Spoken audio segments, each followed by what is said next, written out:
Get into the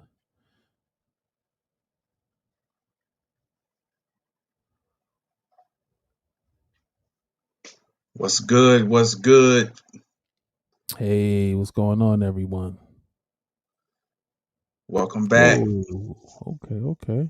Think Music Podcast. Yes, sir. Yes, sir.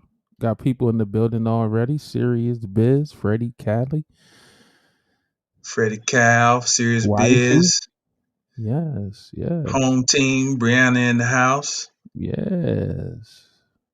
BD, what's going on? Peace. We Few just of on my here chopping it up about some music, as we getting the Hemi warmed up. mm-hmm. Yeah. So I'm working on for those that don't know, I'm working on a project called it's tentatively titled Black Art from Darkness Comes Light. And it's gonna be my first attempt to make uh a a a video that has music behind it. So what the concept is, I'm going to use I watched this documentary on African American painters and artists, and it motivated me to, because I only know like a handful of African American artists, painters, and things like that. Well, like in the art realm.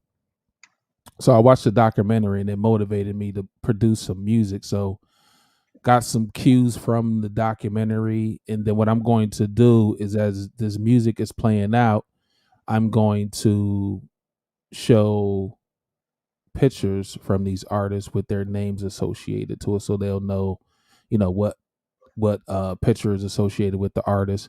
And then I'm gonna have a musical bed behind it. And as you know, but I just got Adobe a few weeks back, and that's gonna be my first project. I want to start doing videos with the beats, um and kind of just stepping into that realm of the music and the art. So working on that. And then I already have two projects done. Glitches in the Matrix is ready, and so is the subtleties of change. Both are organic projects. They're done. I have the artwork for those. The ill thing about my artwork for those is it's my son's artwork. So, but I'm gonna enhance it. I took the cue, and I talked to my wife about it too. But I took the cue from Jean Lupanti. His wife would do his artwork for like a few of his albums, and maybe probably like throughout the '80s, maybe like 5 albums he did in the '80s.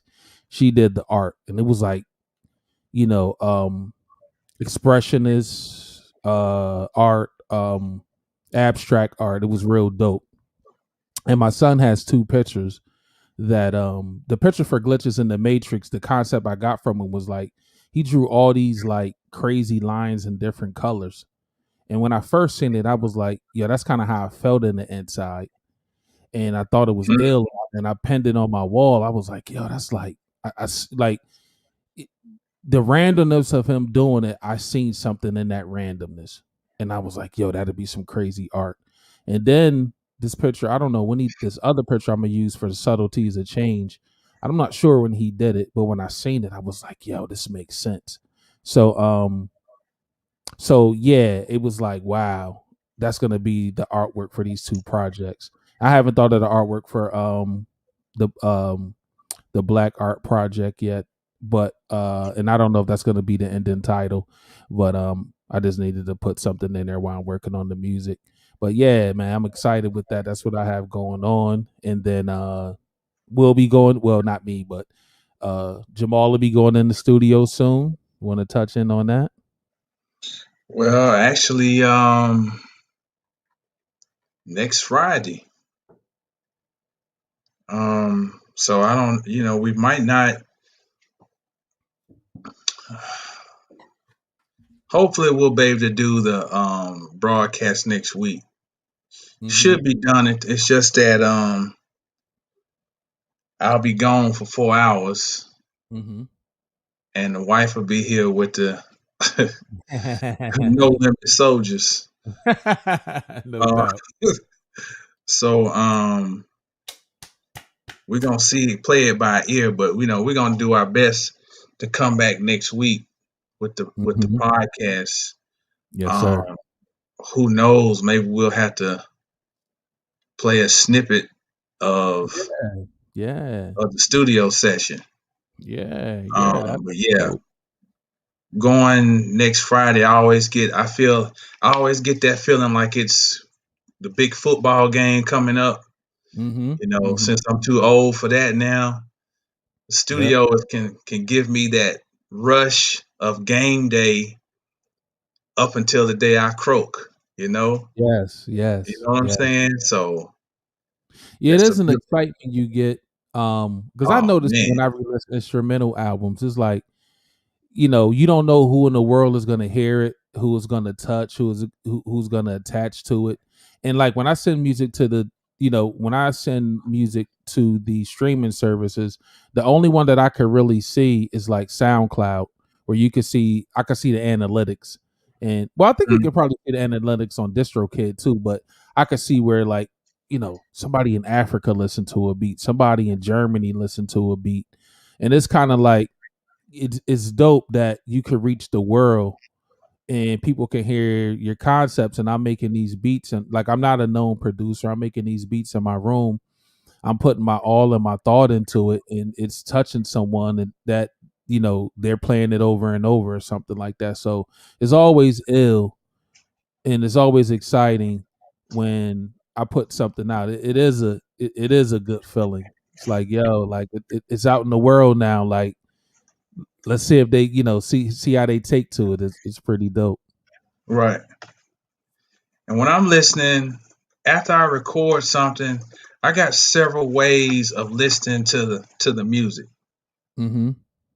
I'm listening, of course, first of all, I'm listening to my performance. Right. Then I'm listening to the mix.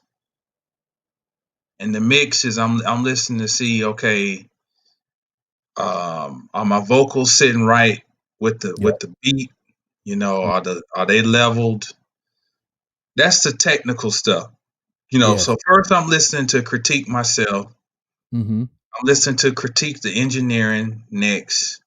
Mm-hmm. But the fun listen is when I start listening to imagine how people are going to listen to it. Right. So I try to listen to imagine myself as a new listener every time. Like, oh man, did you hear what he said right there?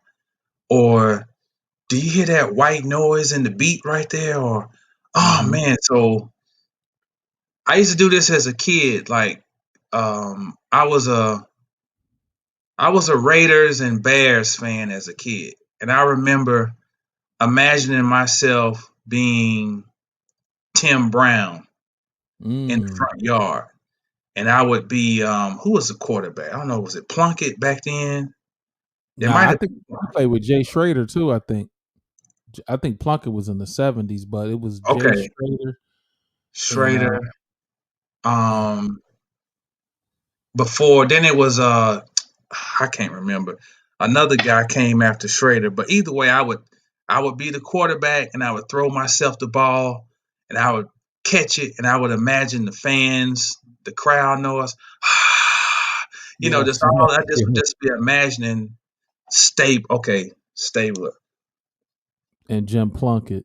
Yeah, I think that was early '80s. I know Jay Schrader was on Tecmo Bowl back in that came out in what '87, '88. Yeah, Tecmo Bowl on Nintendo, and he I was thought on it was there. Plunkett too. But either way, when I listen to the music, I kind of listen like that little that I'm imagining myself as being a fan or a listener.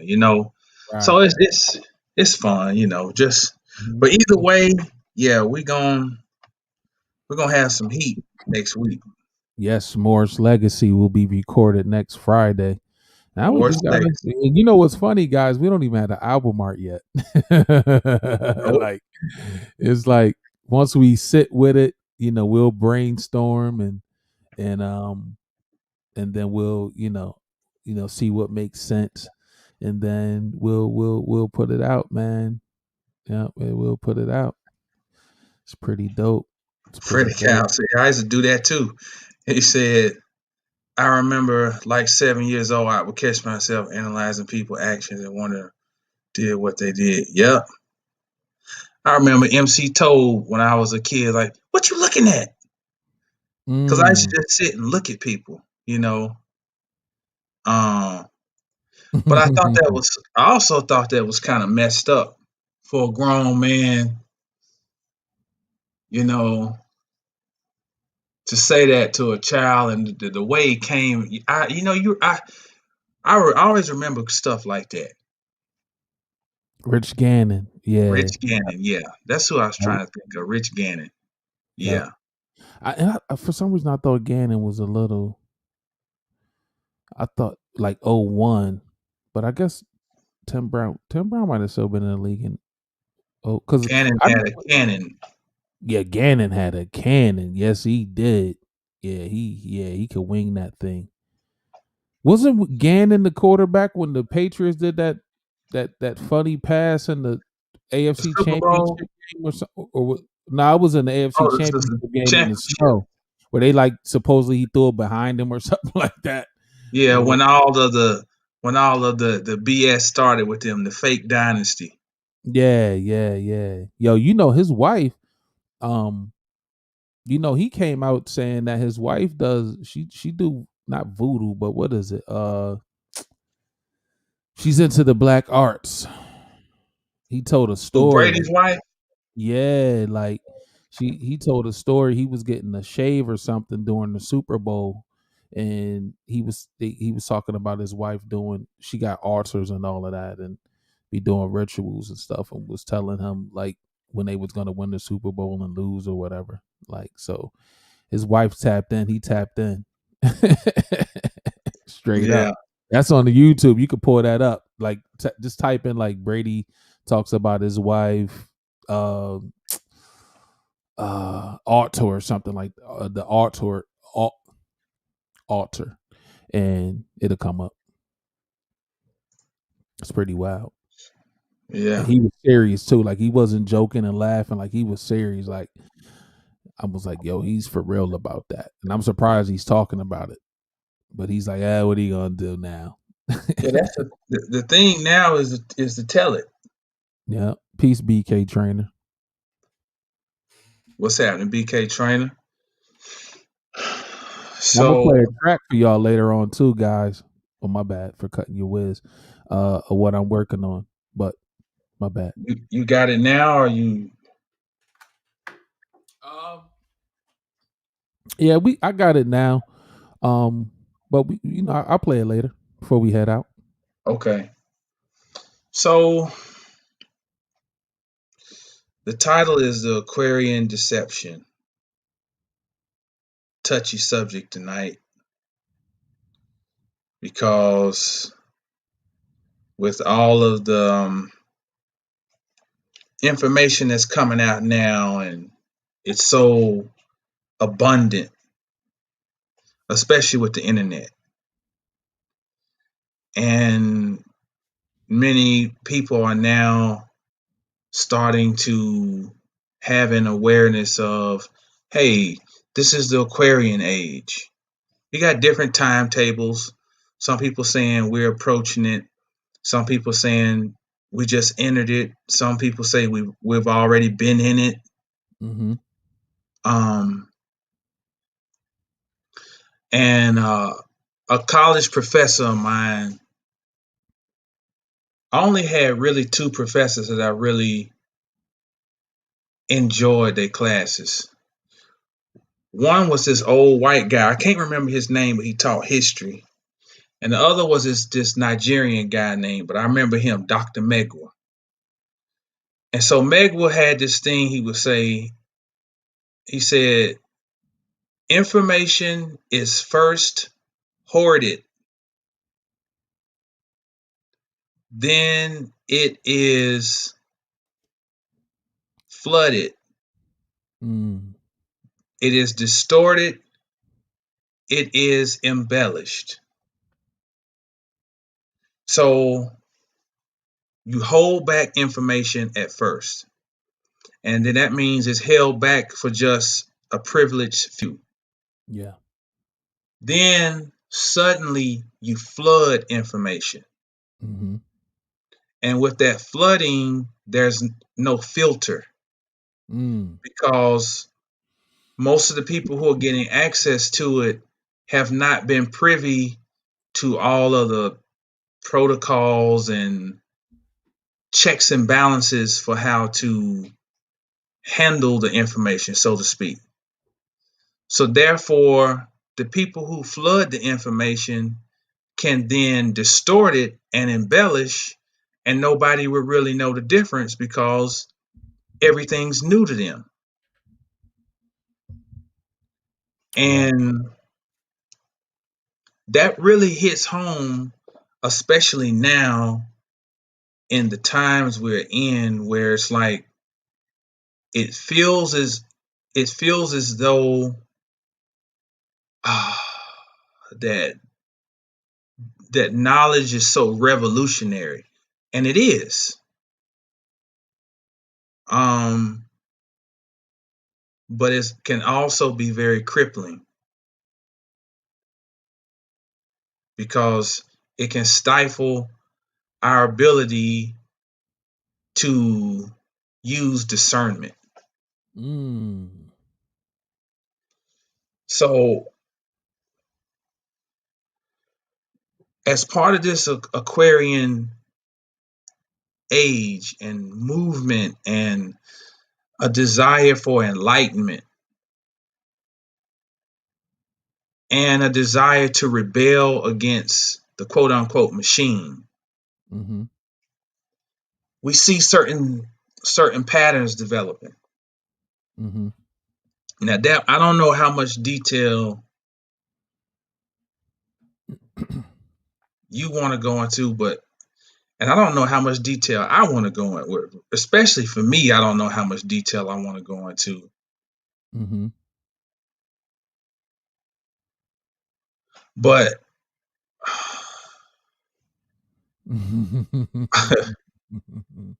look, Mm.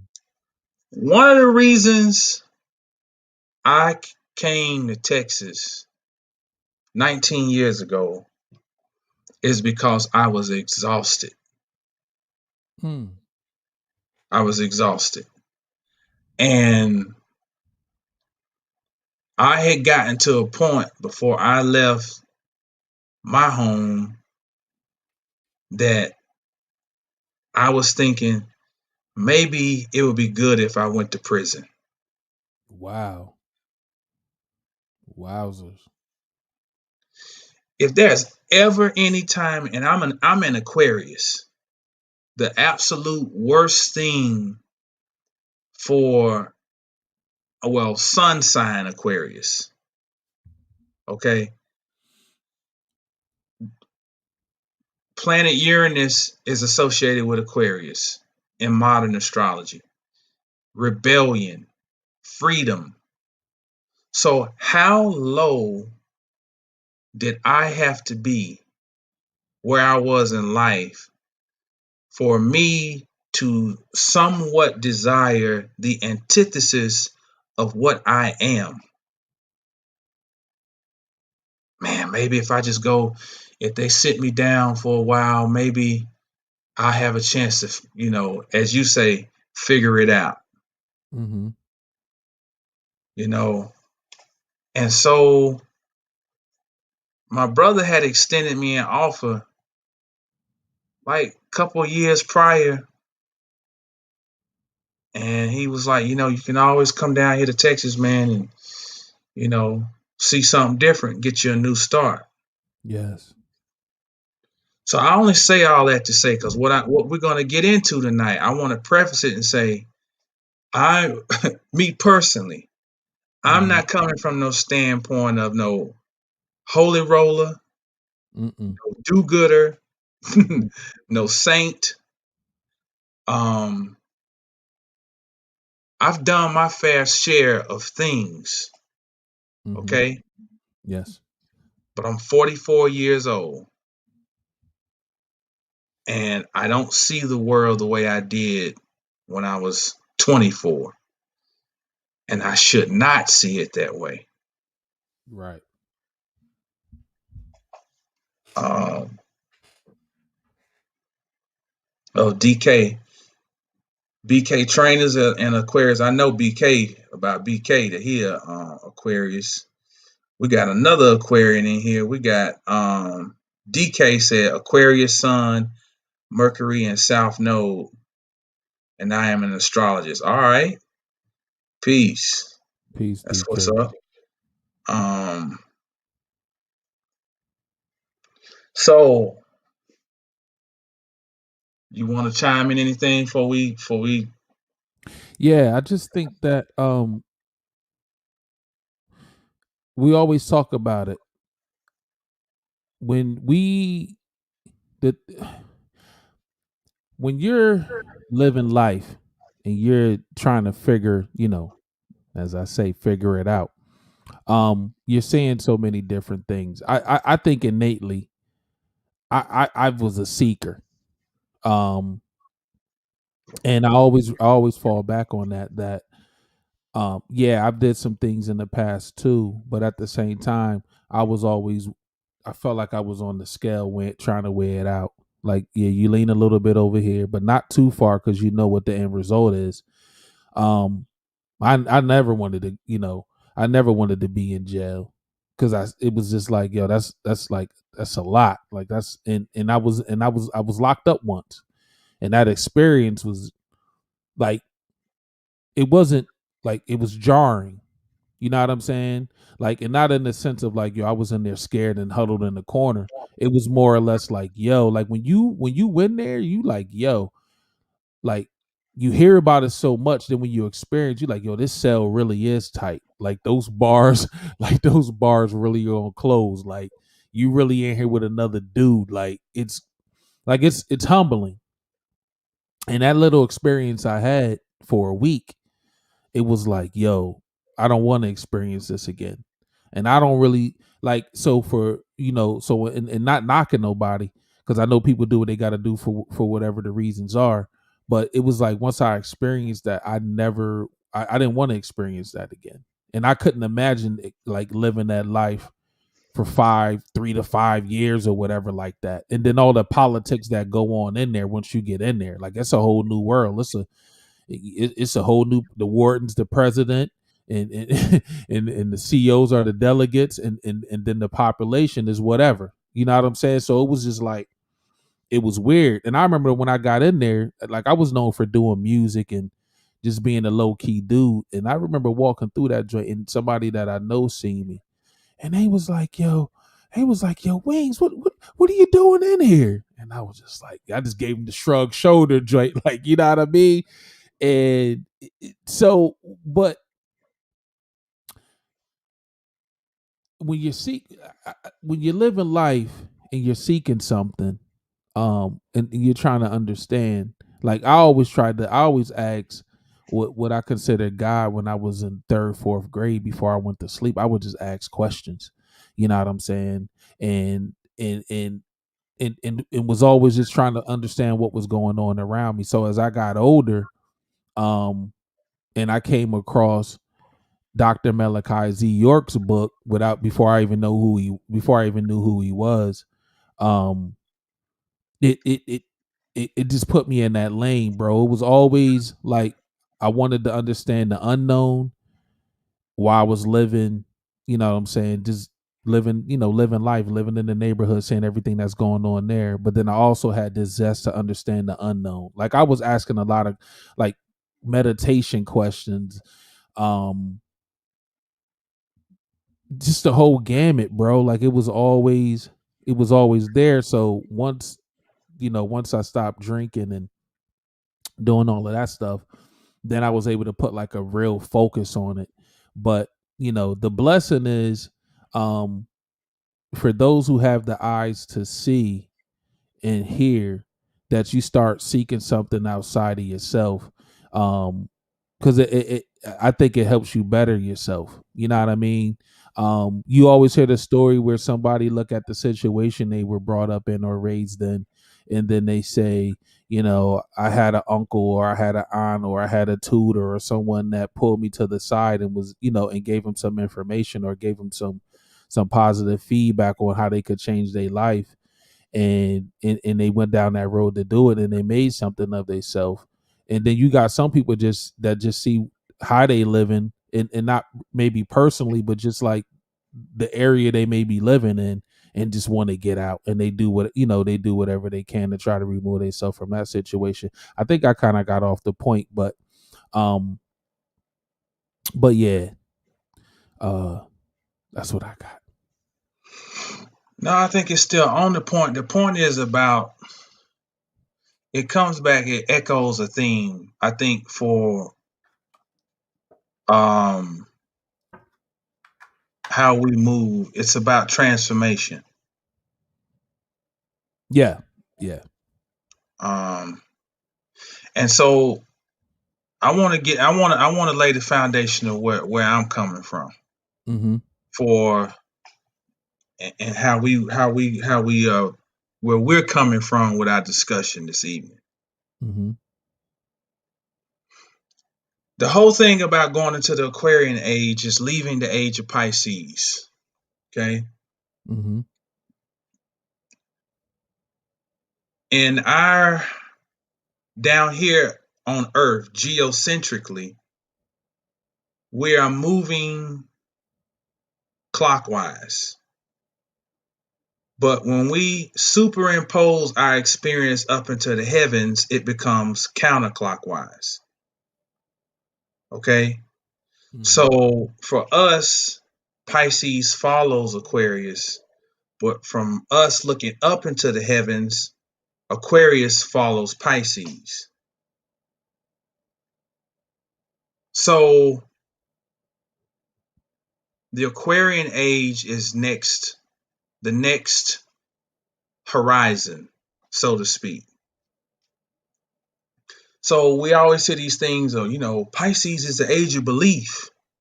All right, and it's associated with the fish, and that's why Jesus has a symbol of the fish. And so if you've gone through your consciousness 101, you know all that. You done heard all that. Yeah. But if we look at Pisces, though, on an individual basis or a psychological basis, Pisces can be disillusionment. Pisces can be self-sabotage. And I'm talking about the shadow of Pisces. Self-sabotage, disconnect from reality, a desire to not have to feel, and a desire to escape reality. Now, let's dig our heels in here about the word escape. Okay? And I'm just gonna go on, we're gonna throw this out there. We're gonna volley this. All right. For the people. Don't it seem odd that all of a sudden certain things are okay? The first blemish for me had to do with marijuana. In college, I failed a drug test. It was such a joke. They come and have you sit down and go to some little bullshit fake counseling, and they ask you these questions. Do you drink beer every day? Do you feel a desire? Do you feel like you have to have alcohol every day? Do you have marijuana? Just and basically what it was just some what they call it, formalities. Because they know everybody up there. My head coach told me, hey, goddamn, I used to get high on when I was in college. I know how it is. But you can't, But it's because I was a valued member of the team. Now, had I been somebody they just needed, it's just like on a job. My wife told me when you after you work in like management, there's always a way to fire somebody. You can always find a way to get rid of them. Mm-hmm. So had I been somebody that just was a liability, that would have been an opportunity just to get rid of me. Cancel the scholarship, send his ass back home. So that was one lesson of learning about how fake the world is. But that also was a warning for me that I didn't heed. So, I'm still doing what I'm doing. And by the time my eligibility is up in college, of course, I ain't graduated. I end up having to come back home and, I'm doing what I do and I get jammed up. Mm-hmm. And it's surrounding the same thing. Okay. Yes.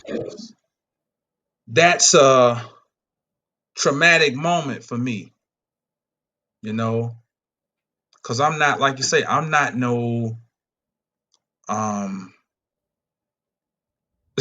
that's not my MO. You know what I'm saying?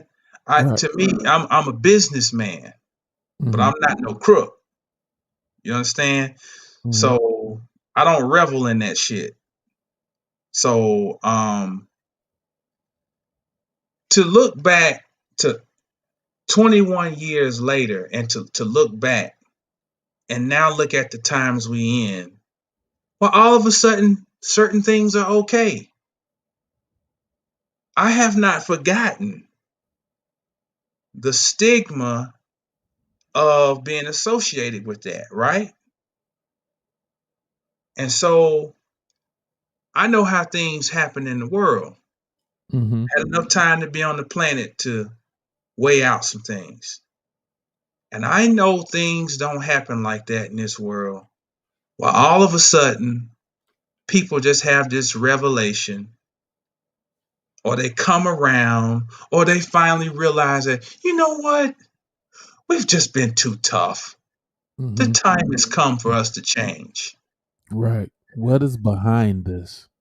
Let's put this behind us. Oh, you said, what is behind this? Yes. Yes. Yes.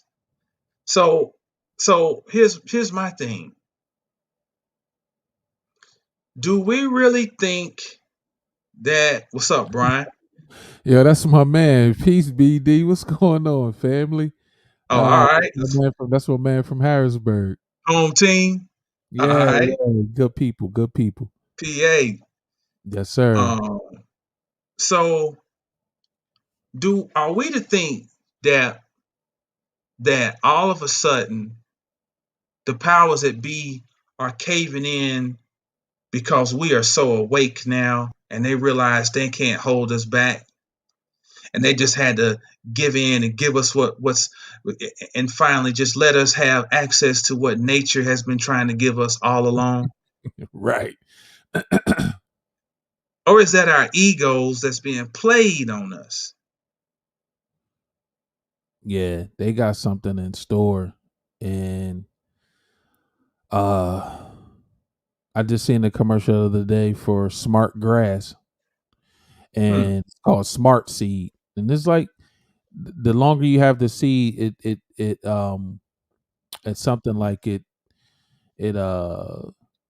as the years go on, it not retain water, but it has something to do with e- retaining water. Anyway, I was like, yo, they got smart seed. They have smart um they have smart um for the lack of not remembering, they want to give the farmers seed where they won't need fertilizer. There's a movie about that with Danny Glover. I forget the name of the movie. It's like a docu movie. Um Now they giving you corporate marijuana and they're using, as they do with celebrities all the time, they're using people to push it. Um, and my thing is like I get you can merge strands and all of that stuff and make strong strands or whatever, but I also know that in doing that, you can add something to it. And so if you're going to start legalizing marijuana, and I'm listening. you're not legalizing marijuana for, the guy um that's hustling on the corner or in your neighborhood. It's being legalized for the ones that's making it, uh in these warehouses, and that's the weed that's being pushed. So in the future, you're going to be asking for organic weed, and a lot of people don't like Rick Ross, but if you get past Rick Ross talking about hustling and women and luxury and all of that, sometimes he be dropping some jewels. And he said, I think it's on this song called Family Ties. It's on the Hood Billionaire album. He says, corporate cannabis giving me leprosy. Mm, mm. So when he said that, I was just like, it lit a bulb, because I said, yo, that's the real, because you don't know what these guys are doing with this weed.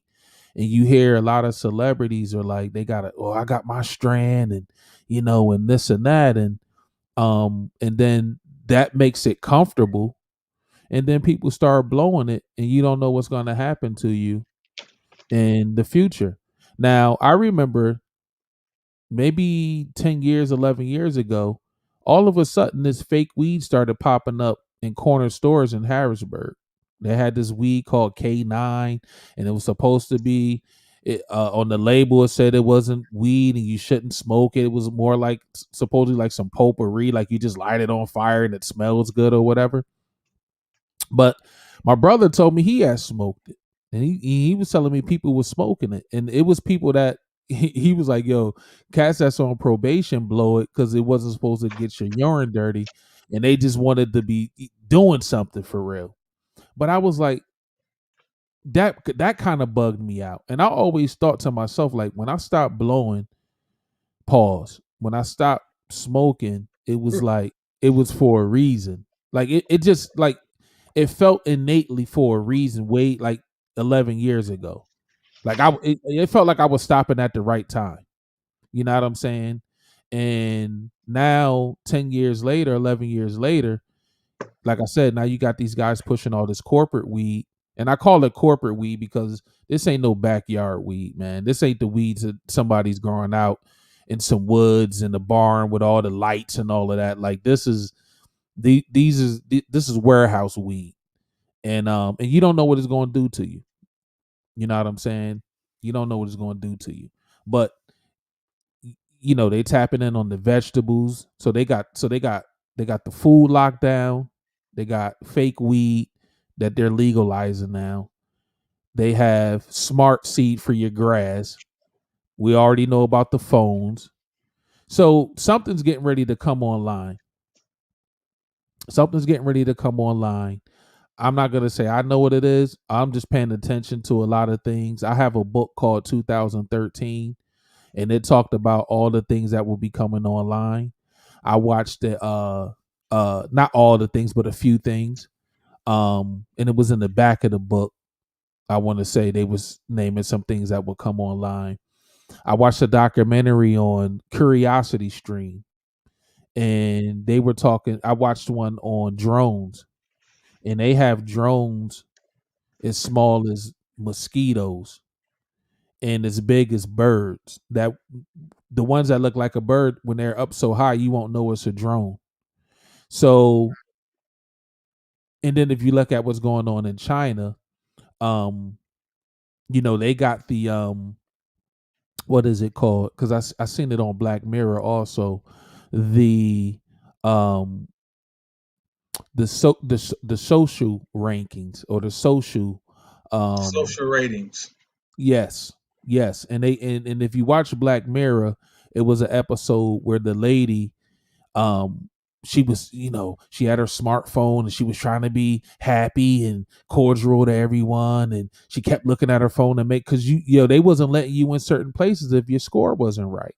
That's right. You know, and for anybody that hasn't watched Black Mirror, it's probably like maybe 4 or 5 seasons on Netflix. Watch all those joints. It's a You know what I'm saying? documentary. Yes, like watch all those joints. Like they're amazing. And so yeah, something's coming online. I think all we could do is be as healthy as possible, try to eat as well as we can, exercise, and start corralling information that you're finding to build the picture of what they're trying to do, because they're dropping it into so many different places. Like that smart seed joint, and I know I keep going to, but that smart seed for that grass, bro. Like I'm like, yo, what are they trying to do with the grass? Like, what the grass going to do? You know what I'm saying? It's like, so, is it going to have some type of intelligence in it? For I'm just guesstimating, but some type of surveillance mechanism to it, some type of detect your heat. Like I don't know what it's going to do. But they're making it look like you won't have to worry about having brown grass ever. Like no matter what the weather is, your grass will be green. You know what I mean? 10 feet of snow, and under that your grass is still green, buddy. So I don't know, man, but I think if you take all those pieces of information, write them down, and you'll start building a puzzle, and then you'll be able to, maybe start putting something together to see what they're trying to do. But you know, uh, you can even take it to the meat. We watched the documentary. I forget which one, but they were talking about the meat glue where they were, just putting different kind of meat together and selling it. And they were cooking it, and it was, it was supposed to have been a filet mignon, and that thing was falling apart. So they're doing all type. We know they try to get clone meat into the markets. That's real. That was in the news, and they didn't want to put, the USDA wouldn't let them, they wouldn't pass it without having the label saying clone on it. So they've been trying to ship clone meat in to the grocery stores. So you don't know, you know what I mean? You think you eating something real and you eating something clone. And we know when you clone something, you can add to it. So I don't know. It's right now, with being in the age of information, I believe it's like you really got to start taking notes and writing things down and building the picture. And it's like somebody me and Jamal listened to, man. It's like, yo, obviously we got to keep rolling, we got to keep living, we got families, we got things to do, but it's okay to try to be prepared as best as you can for what they're going to bring, because we don't know what we going to do to a hit, to its real time. So my thing is just keep getting, keep grabbing information, and just building it, and sharing it, and that's it. See what happens, man. We gonna see what they got, because they got something coming.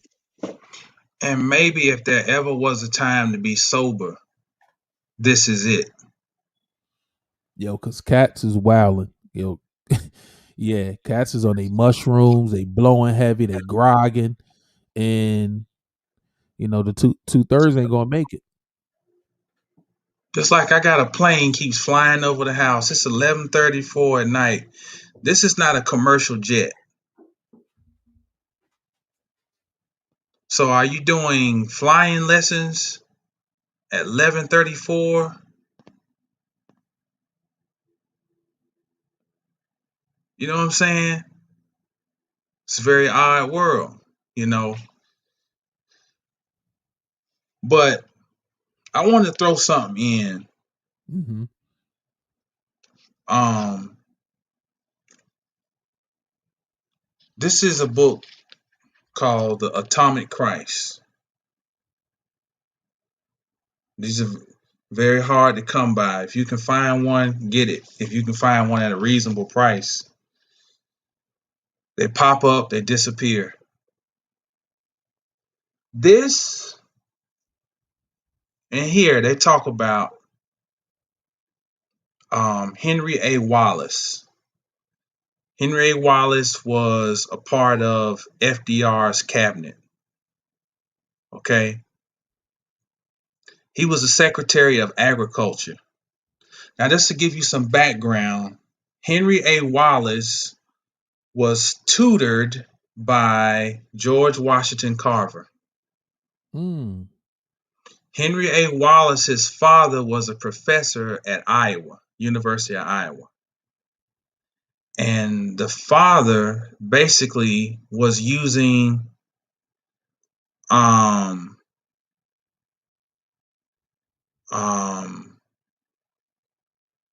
George Washington Carver as an encyclopedia. Just getting all the information because George Washington Carver was a master hybridist. There's that word again, hybrid. But he could figure out how to merge two plants, so to speak, to overcome, famine, so that you don't have to, so it was not a corporate, how much money can we make thing. It was, how can we sustain food? Mm-hmm. And just like the Matrix always does, it takes what is intentional, the intentions of positive intentions, and flips it. Okay. Right. Yep. So Wallace prunes information from George Washington Carver. And I want to read this. Wallace attended Iowa State College, graduating in 1910. Maybe it was Iowa State that the daddy was at. Maybe I'm wrong. When he joined the Family Journal as an associate editor. During the next 23 years, he cultivated an outstanding reputation as editor of one of the leading farm journals, a brilliant scientist who developed the first strains of hybrid corn. Key, hybrid corn. And as a founder of what is now Pioneer Hybrid International Incorporated, a billion-dollar seed company. In 1933, Wallace was appointed Secretary of Agriculture under FDR and served for 2 terms throughout the Great Depression. During the nervous moment in American history, he was responsible for the administration of the Agricultural Adjustment Acts and other relief measures that brought stability to the nation's desperate farmers, helping them to feed a hungry America. Ladies and gentlemen, what I'm suggesting is that this is one of the pivotal moments in what we see now, that the foundation was laid almost 90 years ago for where we're at now. And all you got to do, just like now and any other time in history, is create a need. It's called the Hegelian dialectic. You create a need for something and you respond to the need to create the outcome that you already intended in the first place. So it was to subsidize and to help the farmers and so forth and blah, blah, blah. And now, what do you find in everything? High fructose corn syrup. Yeah. And I just seen, I was watching something. Gluten is in a lot of food that I didn't know. I thought gluten was just a bread thing, but they use gluten for consistency also. Mm-hmm. Gluten's in a lot of food that people that have allergies, they won't know it's in there because it's not written on the packaging. It's not showing up. It doesn't show up in the ingredients. But And I want to just one more thing. I'm thinking something on the metaphysical tip. and I want to say something about corn too. Okay, let me say this real quick. Ain't it funny that in the so-called elections, Why is Iowa such a key state? The Iowa caucus, they only got 6 delegates. And Iowa is known for corn, corn and Iowa, Nebraska, Mhm. corn production. I said this a long time ago on Dr. Alim's radio when he was on Blog Talk. Iowa is associated with Osiris. I think it's some ritualistic motif associated with Iowa Mhm. and corn. Because Osiris is a corn deity. If you look at what corn does, corn is like the snake shedding its skin. When you shuck some corn, when you pull that husk off of it, it's like circumcision. Mhm. There's a phallus coming out of the butterflies emerging from the cocoon. Yeah. Yeah, we got to. I'm gonna have to do some research on Iowa, what goes on there, because I remember Ubering one time. I met this lady, and she was going to Iowa, and she had something to do with. We got on the conversation. I forgot what she did, man. My memory's so shot, but it has something to do with. We got on the conversation about Monsanto when that guy was suing them for about the fertilizer, and we was and I was taking her to the airport, and she was getting ready to fly to Iowa, but she worked for a company that was dealing in I guess the genetics of chemicals or something. Something she had something to do with chemicals, and she was going to Iowa. And Mm. so you talking about Iowa, just that jogged my memory. And I remember she got really upset about, people talking, Monsanto wasn't bad, and people don't really know like the chemicals that's in their food. And I was like, well, I know there's chemicals in our food, but it's supposed to be quote unquote trace amounts where it doesn't bother you. But yeah, it's some weird stuff in our food. If you really start going to Google what these words are that's on there and find out what it really is, you're like, yo, why is there oil in cereal? And then but it's only like a minute, a small amount, and we need it for such and such. But the funny thing about corn is like, because now that I'm thinking of, it's like, yo, you can eat it and get quote unquote nourishment from it, but it doesn't digest. So it's like, yo, we made this to give you some sustenance, but it's like a phantom food. Like you eat it and like you mentally get something from it. Your stomach is ingesting it, but then you don't digest it. It comes out in your stool whole.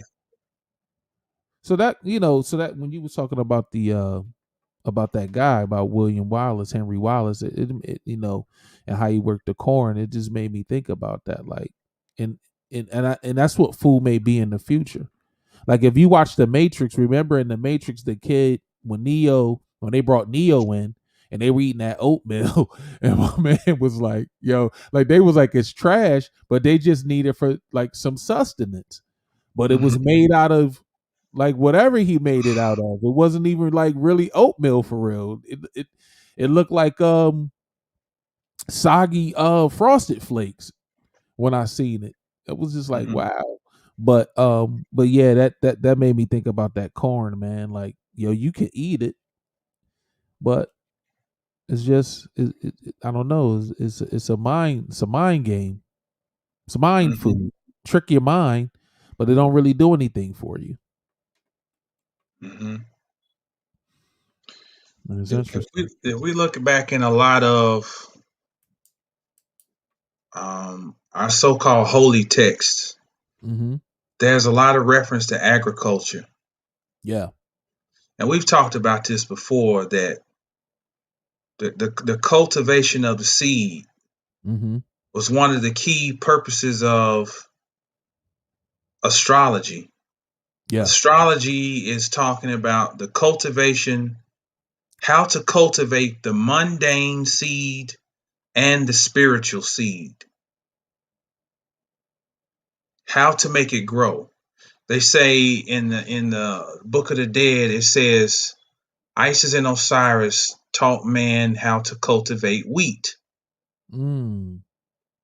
So wheat traces back to partly to mean light, and we know seed is light. So metaphysically, there is an great effort to inhibit light. And this, Phil Valentine did a lecture probably like 20 something years ago where he talked about the light code frequency. And basically at this point we all know real food is sun. That's what it is. Sunlight has come down. It has been transferred through photosynthesis. Right. And then an animal has eaten that plant, which he's eating, like Phil Valentine said, the light code frequency. Right. And then if we consume the plant, we are then taking in that frequency. If we consume the animal, we're taking in the frequency because it's been transmitted from, through the different levels. Mm-hmm.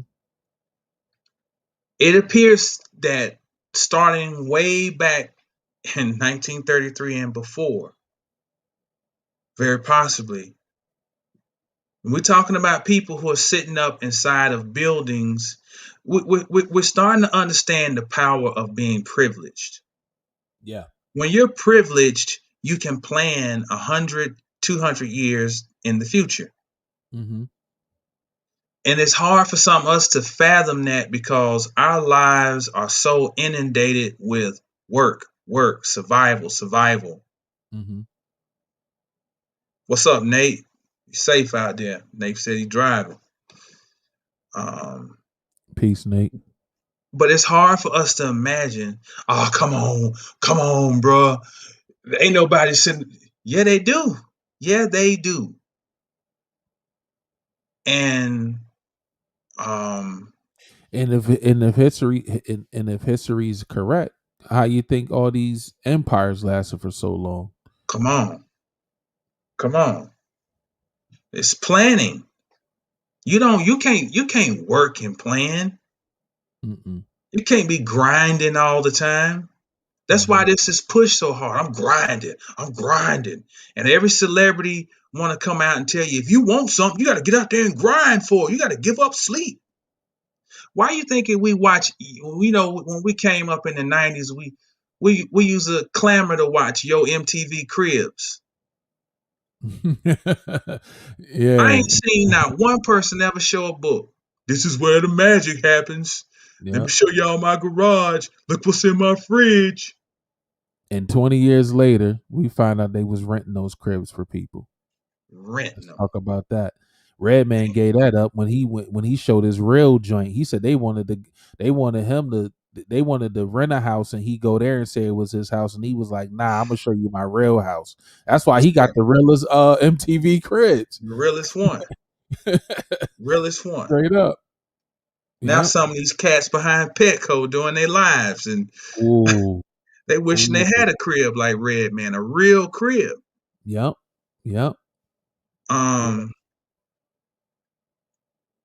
But where the hell was I going with that? Where was it?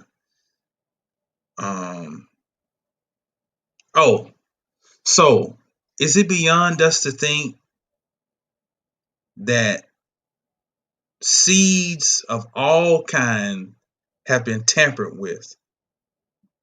Mm-hmm. If you put out GMO seeds for corn and that's what it is. GMO seeds for the farmers. That's what it was. My bad. What's that? Nah, I was just agreeing with you. That's what I was trying to say is GMO seed. That's what they was trying to give to the farmers and get them away from real seed. Right. GMO seed, yeah. Right. And within that seed, they were saying they wouldn't need fertilizer and all of that type of stuff. The seed would do all of that. So, yeah. But that's what I was trying to say, GMO seed. My bad. So check it. If the factions who were at the helm during the Piscean age Mm-hmm. want to hold on to position, we may think that they're going to do it as an outright opposition. But what if one of the plays is this? Give them what they think they want. Like this cat told me a long time ago, he was like, if a dog bites you, feed him. He's like, if a dog ever bites you, don't snatch away. That's how the dog tears your flesh. He Mm-hmm. said, if a dog bites you, feed him. If he bites your arm, keep feeding him some more arm because he can't do nothing with it. Mm. So what if the ultimate play for the so-called powers that be, it to freeze the world in the Piscean age, is to give the world the shadow side of Pisces. Mm. I just want to escape. I just want to go somewhere else. And Augment the reality. altered VR. reality, VR. all under the helm of higher consciousness. Yep. Speak on it. Yep. Taking the toad.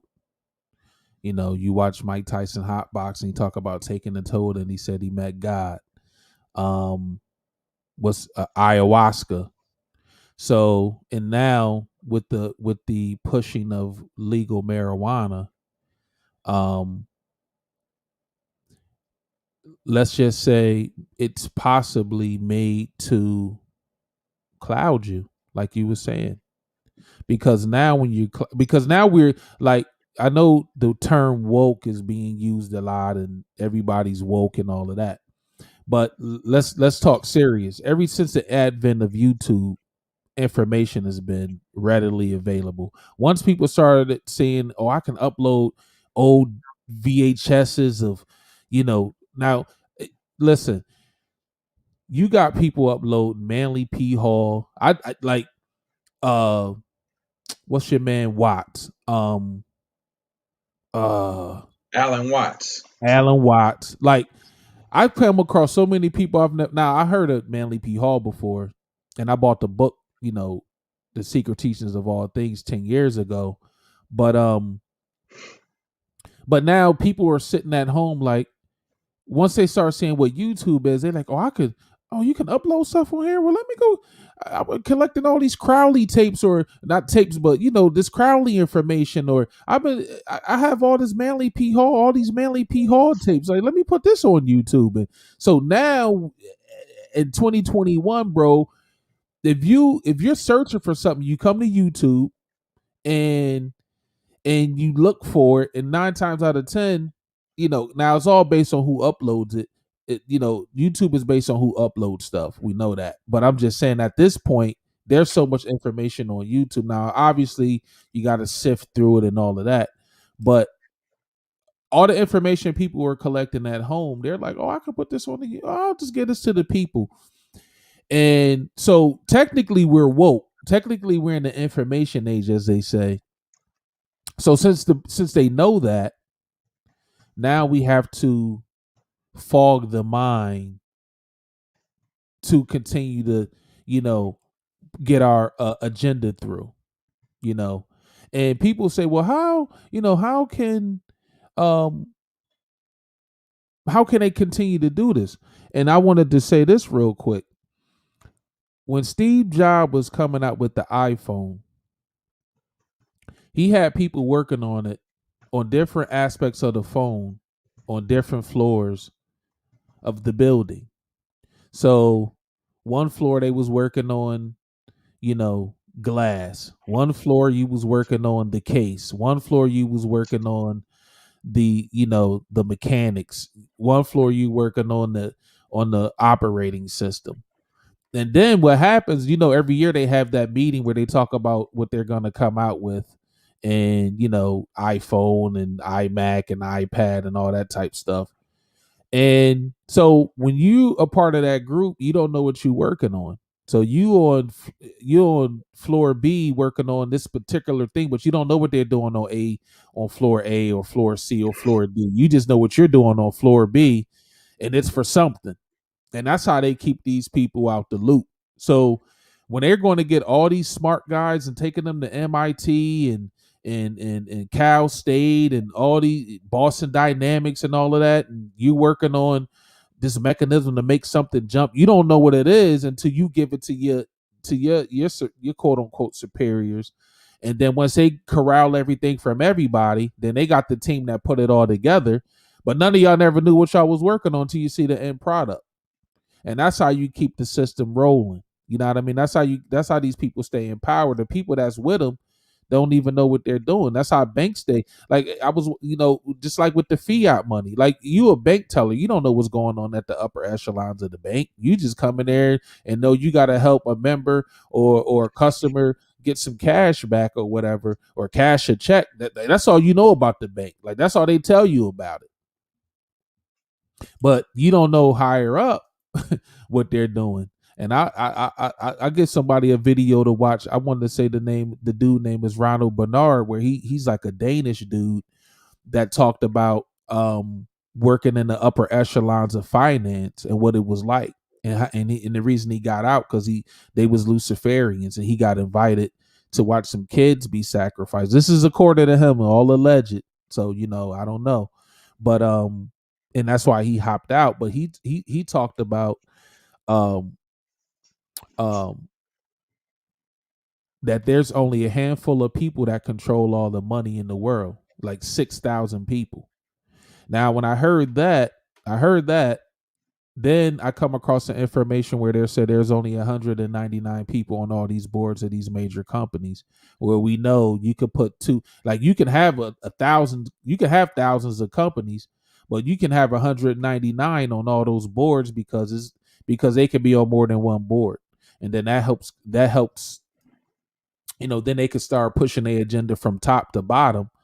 And you as the worker, you don't know. Like you just working you know what I mean? Like you a cashier, like you go get cards. Or you work in the produce section. You the meat cutter. Like you don't know what's going on up top. So that's how they keep it going, bro. You working on different you working on different floors, and then they put the mechanism together, and you see it at the end, and you don't even know what you did. So all Mm-hmm. those people working for Facebook, Google, and working on all these algorithms and code and all of that stuff, like they don't really understand that they help inhibit themselves.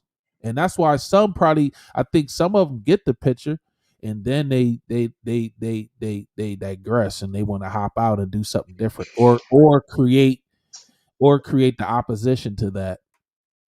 They give you because they come to their senses like yo, we're creating the shit that's patrolling the world. You know what I Yeah. mean? Then you got the Asians and Indians and all of them. Them people come over here and you notice what they do. They come over here and get the information, and then they go back to their spot, right? They go back to their country with what they learn over here, and then build up their infrastructure in their home country. So that's how the thing keep going. We all know about bread and circus. You know what I mean? So, uh, that's how they keep it going now. Same shit, different time. I think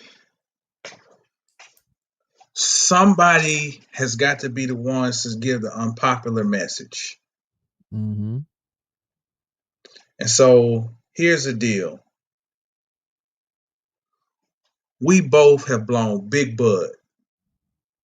Big Bud's all it was, and I was sitting Big back bud. with my brother, all calling my cuz. That was my man. That was one of my man's bars. Loved it, you know. But the bottom line is this: there's something afoot. And the best thing one of the best things to do right now, um, is to learn how to be stoic. Yes, indeed, serious biz, no doubt, no doubt. Hey, but check this out. Probably all actors fronting for their agenda. But check this out though. We been on that. Mm-hmm. But this is what we got to catch up on though. Cause see, True said it. Social media. Mm-hmm. Oh, he said F social media. But look, listen. Here's the play. Here's the play. We been known about the politicians. The game is ill now. They got this, they got the average Joes involved now. Yes. Like if a cat is buzzing on Instagram, if a Mm-hmm. cat's YouTube page is buzzing, look, man, that's the new play. Mm-hmm. The new play is to take it straight to the people and to make it look organic. Listen, Mm-hmm. me and Dap talk about this shit all the time on the phone. The new hustle is the fake organic. And we're Right. not just talking about the fake organic seeds. We talking about fake organic motherfuckers Mm-hmm. Mm-hmm. who who are making it look like, hey, we rocking with the people and yeah, blah blah blah. And man, it's a play. You got industry plants. You have now I gotta give this guy a shout out because this is the first place I heard it. Listening to MG the Future, they talked about guys buying views and buying subscribers. And it was nothing I never heard of before. I was like, yo, cats is buying views and subscribers. Like I never heard of that. Now, this was probably a couple years ago. Um, on the podcast he's on, they was talking about it. Now in 20, when did I maybe 20 late last year, early this year, that there's a documentary on HBO or something. It's on something. And what they did was they got a couple people and used those mechanisms to create to turn them into influencers. So they gave them fake subscribers, uh um fake views, all of that. And guess what? They blew up. They blew up off of nothing, off of fakeness. So now when you're looking at all these YouTube channels and somebody has, 200,000 subscribers and but the peep they lives or whatever. You got 200,000 subscribers, but you probably only got 200 people. And I'm not saying you don't have no real people. I'm just saying like somebody might come to your page and see 200,000 and subscribe because they like, oh, he got a bunch of followers or she got a bunch of followers. And, but it's all fake. Streams, you could fake streams. You could buy packages um that give you a certain amount of subscribers, views, and all of that. It's all fake.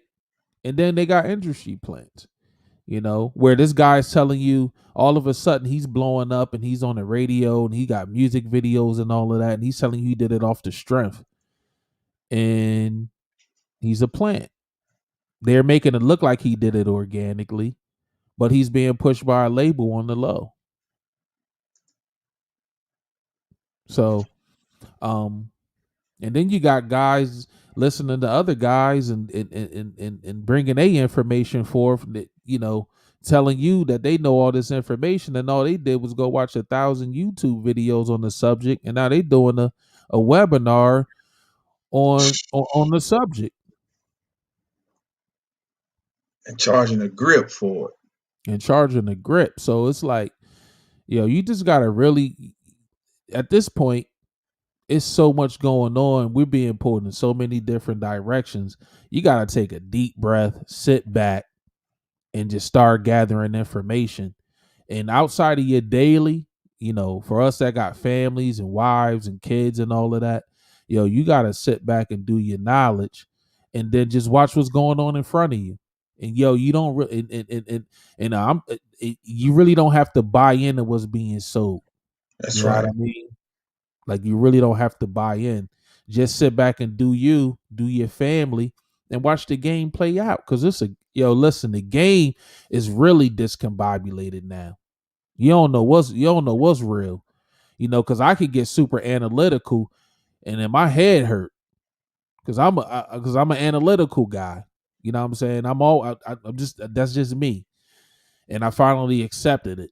But now I gotta know how to turn it off, and not turn it off, but just dial it back and play the wait game, play the watch and see game. Because Cats is out here, man. Cats is out here bilking Cats. I'm gonna keep it a stack with you. Cats Yeah. is out here bilking you, Yeah. and Cats be setting certain stuff up when there's income tax time. Now we get a couple STEMI checks and came out, and people setting particular things up.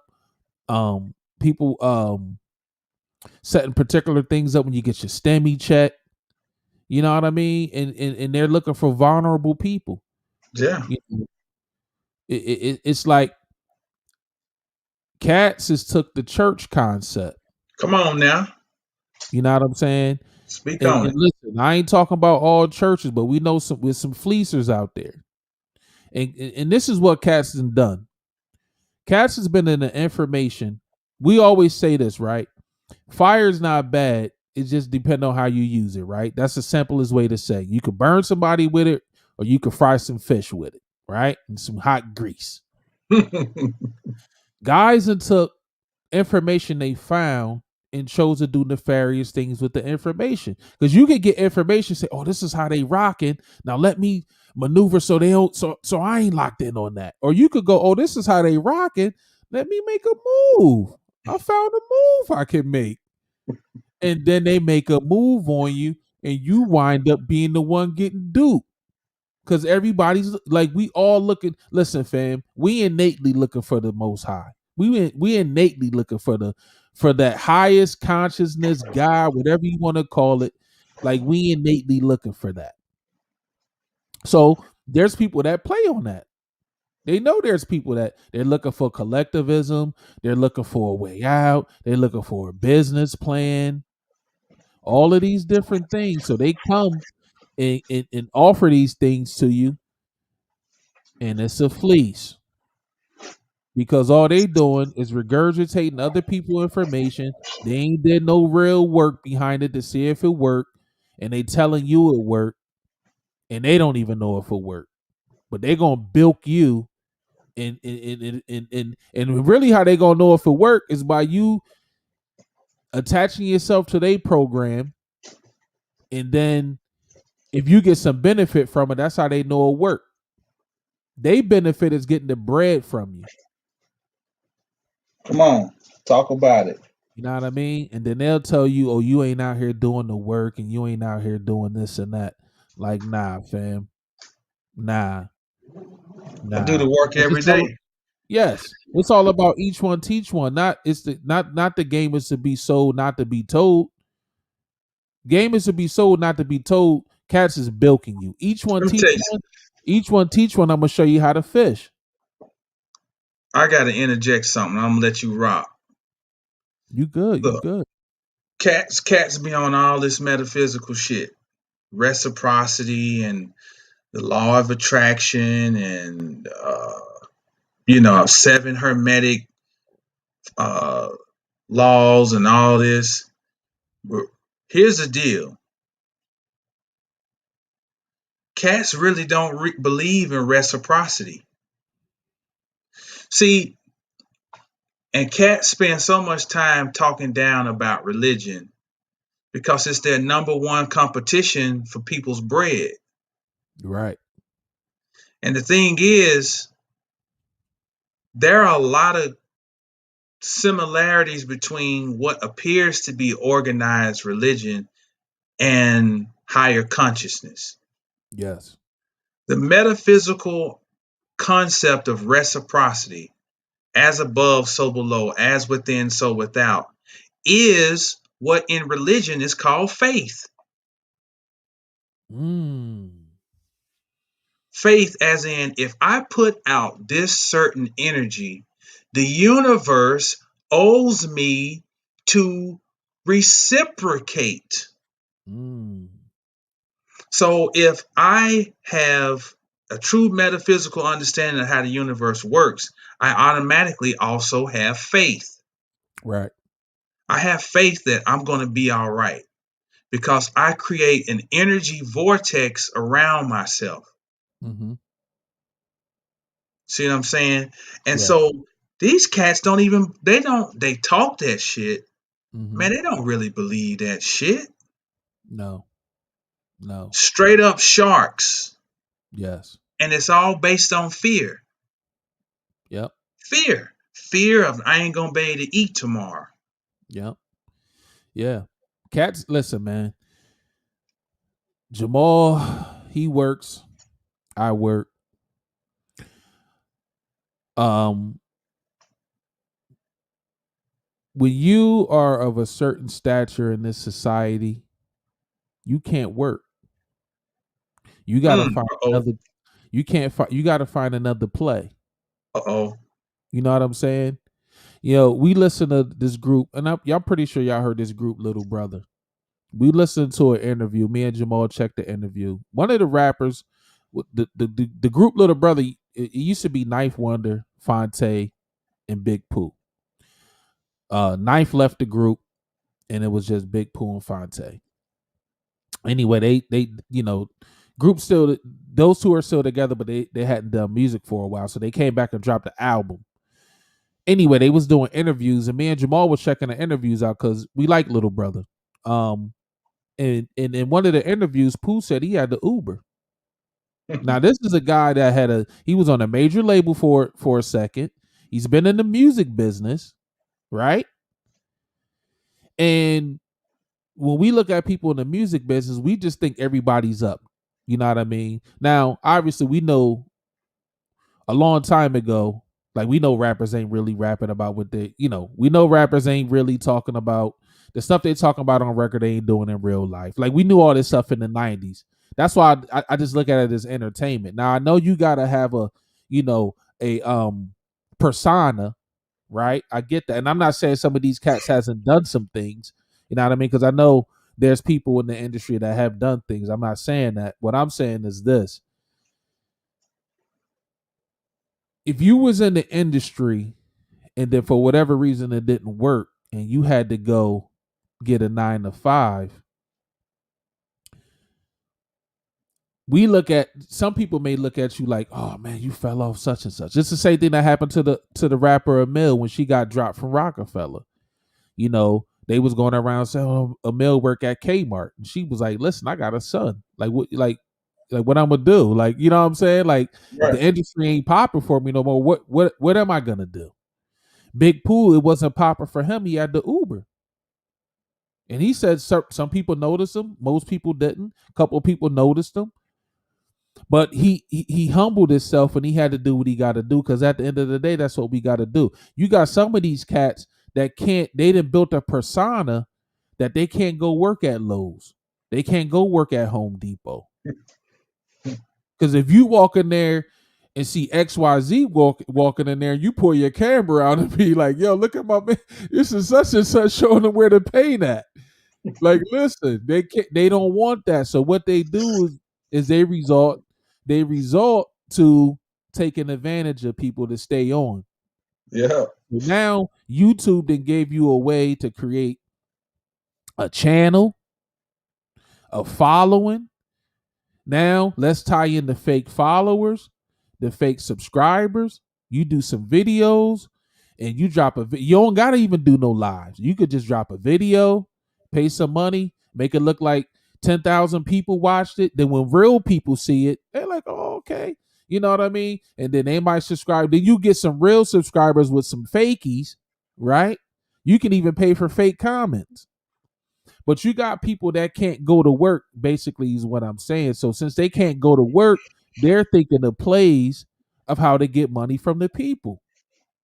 So now they can come with because listen, let's just keep it a stack. And even with us, like, yeah, y'all watching us, y'all don't really know us, right? But Right.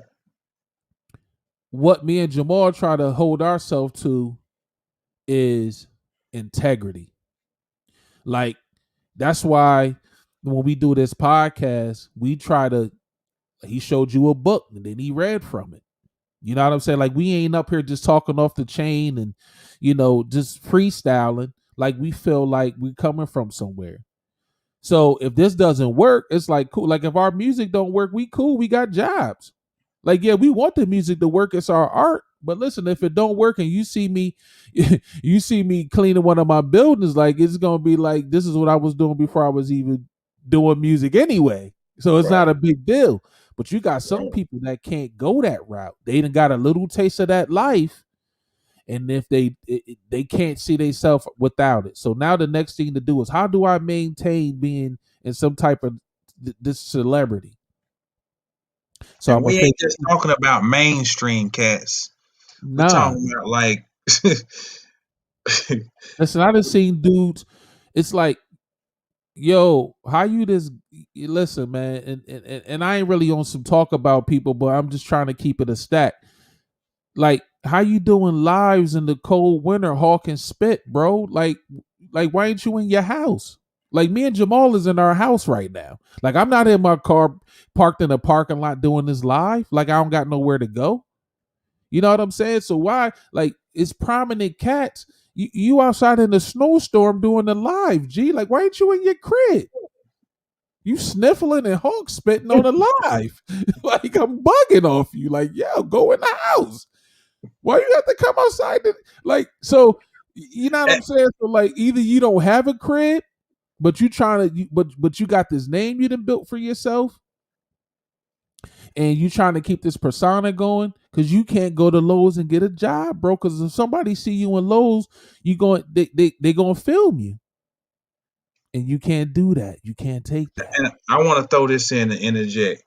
We ain't making fun of nobody's situation. Not at all, because we could be in that situation. I've been homeless. You know what I'm saying? I know what that life like. I Yeah. lived out of a car before. You know what I'm saying? Like, Yeah. it And I ain't nothing slept nice. when I got to Texas, I slept on the floor for 2 years. Come on. You I know, just slept on floor. I just slept on floors at family's crib, bro. I know what it's like to turn your car on and let the heat run for a minute and turn it off so oh you man, release come gas. on, come on. Come on, bro. Look, So I'm not even fronting on nobody. I'm just talking about what's the integrity when that's people right. on YouTube telling you these things and selling you all these things and they not dealing in integrity. That's Right, all I'm talking about. You know what I'm saying? right, It's like when Monique and your man was having, Monique and Steve Harvey was having that back and forth on this show, and he told her it's the money game, and she said, "But what about integrity, brother?" That's all I'm right, saying. You right. know, And the thing is,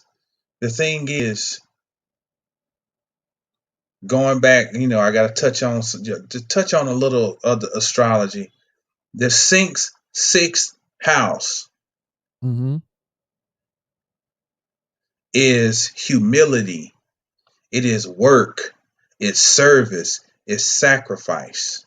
Yeah, For some people, that is the scariest thing in the world.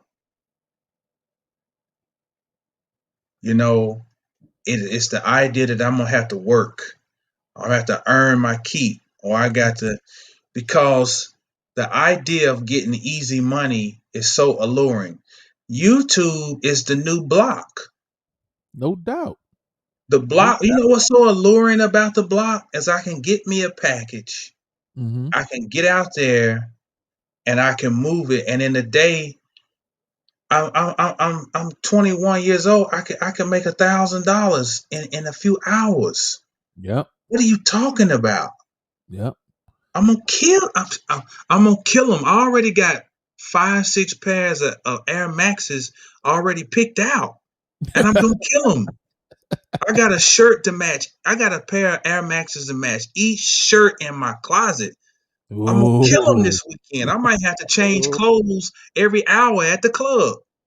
mm, And so that mindset that we had, that's the new YouTube mindset. right. I ain't trying to. slow walk this thing up the hill. Shit, I want it now. And all I got to do is take a bunch of pictures on Instagram and Yep. look deep, Yep. put up a caption, and people there. Man, we went over this one cat's house, man. My wife worked, man, look. This dude asked me about people on YouTube. You heard of such and such, such and such? And I'm sitting thinking, like, man, you don't know this dude from Adam's House Cat. You know what I'm saying? So, Right. but look, here's the deal. Right, Serious Biz, you right. What'd he say? He said YouTube was super dope before they got took over, Yeah, man. you can find all types of, Listen, and real quick, got a man. wall up now. Real quick. When I was I was watching a couple weeks ago, they had Jack Dorsey, who's the CEO of Twitter. They had Zuckerberg. And they was asking Zuckerberg about Facebook buying Instagram. And the dudes that sold Instagram to Facebook thought they were gonna still be able to do what they would like, still grow Instagram how they wanted to grow it. And this is tapping into what Serious Biz said. Facebook bought Instagram to take out competition, and that's what the people on the government said, because they said they asked Facebook, they say, why didn't you continue to grow Instagram to make it like how you have Facebook? And they said that you just buy it to kill competition. So when Google bought YouTube, I don't, even though YouTube is something different, but when Google bought YouTube, yeah, it flipped it, because the guys that own YouTube, if they would have left it, who knows where it would have went, if they would have kept control of it. Just like who knows what Instagram would be if the guys who created it were able to keep their intentions going. They left Instagram because they weren't able to do anything. Facebook had tied their hands because Facebook owned it. So they just left it.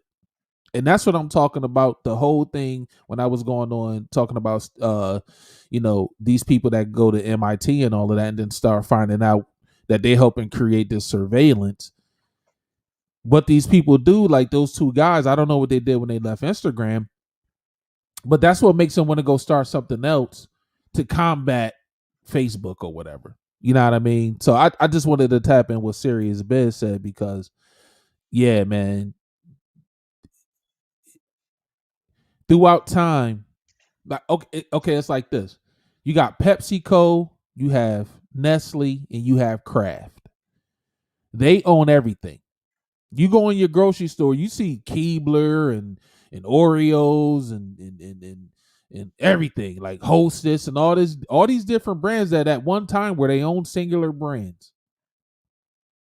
And then piece by piece, I used to work for Frito-Lay. You know what I'm saying? Too. So Frito-Lay is owned by Pepsi. PepsiCo is the overall company. They own Frito-Lay. They own Naked Drinks. They own Quaker, Tropicana, Gatorade. What else they own? They own a bunch of they own that's their main things that they own. And obviously Pepsi. Then you go to Kraft, and I had somebody put out a list of everything that was under Kraft, and it was ridiculous. So what they do is you create a cookie company, and Keebler says, "Oh, here's the competition." So they don't want no competition. So they come and offer you a bag that you never had before. You're a small cookie company. They come offer you 10 million and say you can keep 49% of the company. We just want the controlling aspect of it. So they get 51%, you get 49, and they give you 10 million. And you've only been seeing 600,000 off your cookies. You taking that 10 million. But you don't know what comes with taking that 10 million. You don't know that your company about to be put under Keebler, and then they might extra join out. You know what I'm saying? Like, it's over. And that's what the mother company, and they don't even call that monopoly. And that shit should be, they these financial companies, they consider it a monopoly, but they don't even look at PepsiCo and Kraft and Nestle as a monopoly, which is bugged out. But they own those three companies own damn near everything in the grocery store, and they keep the name as is. So you'll really never know. That's right. That's right. It's an ill game. It's an ill game. And so just bringing this thing back full circle. The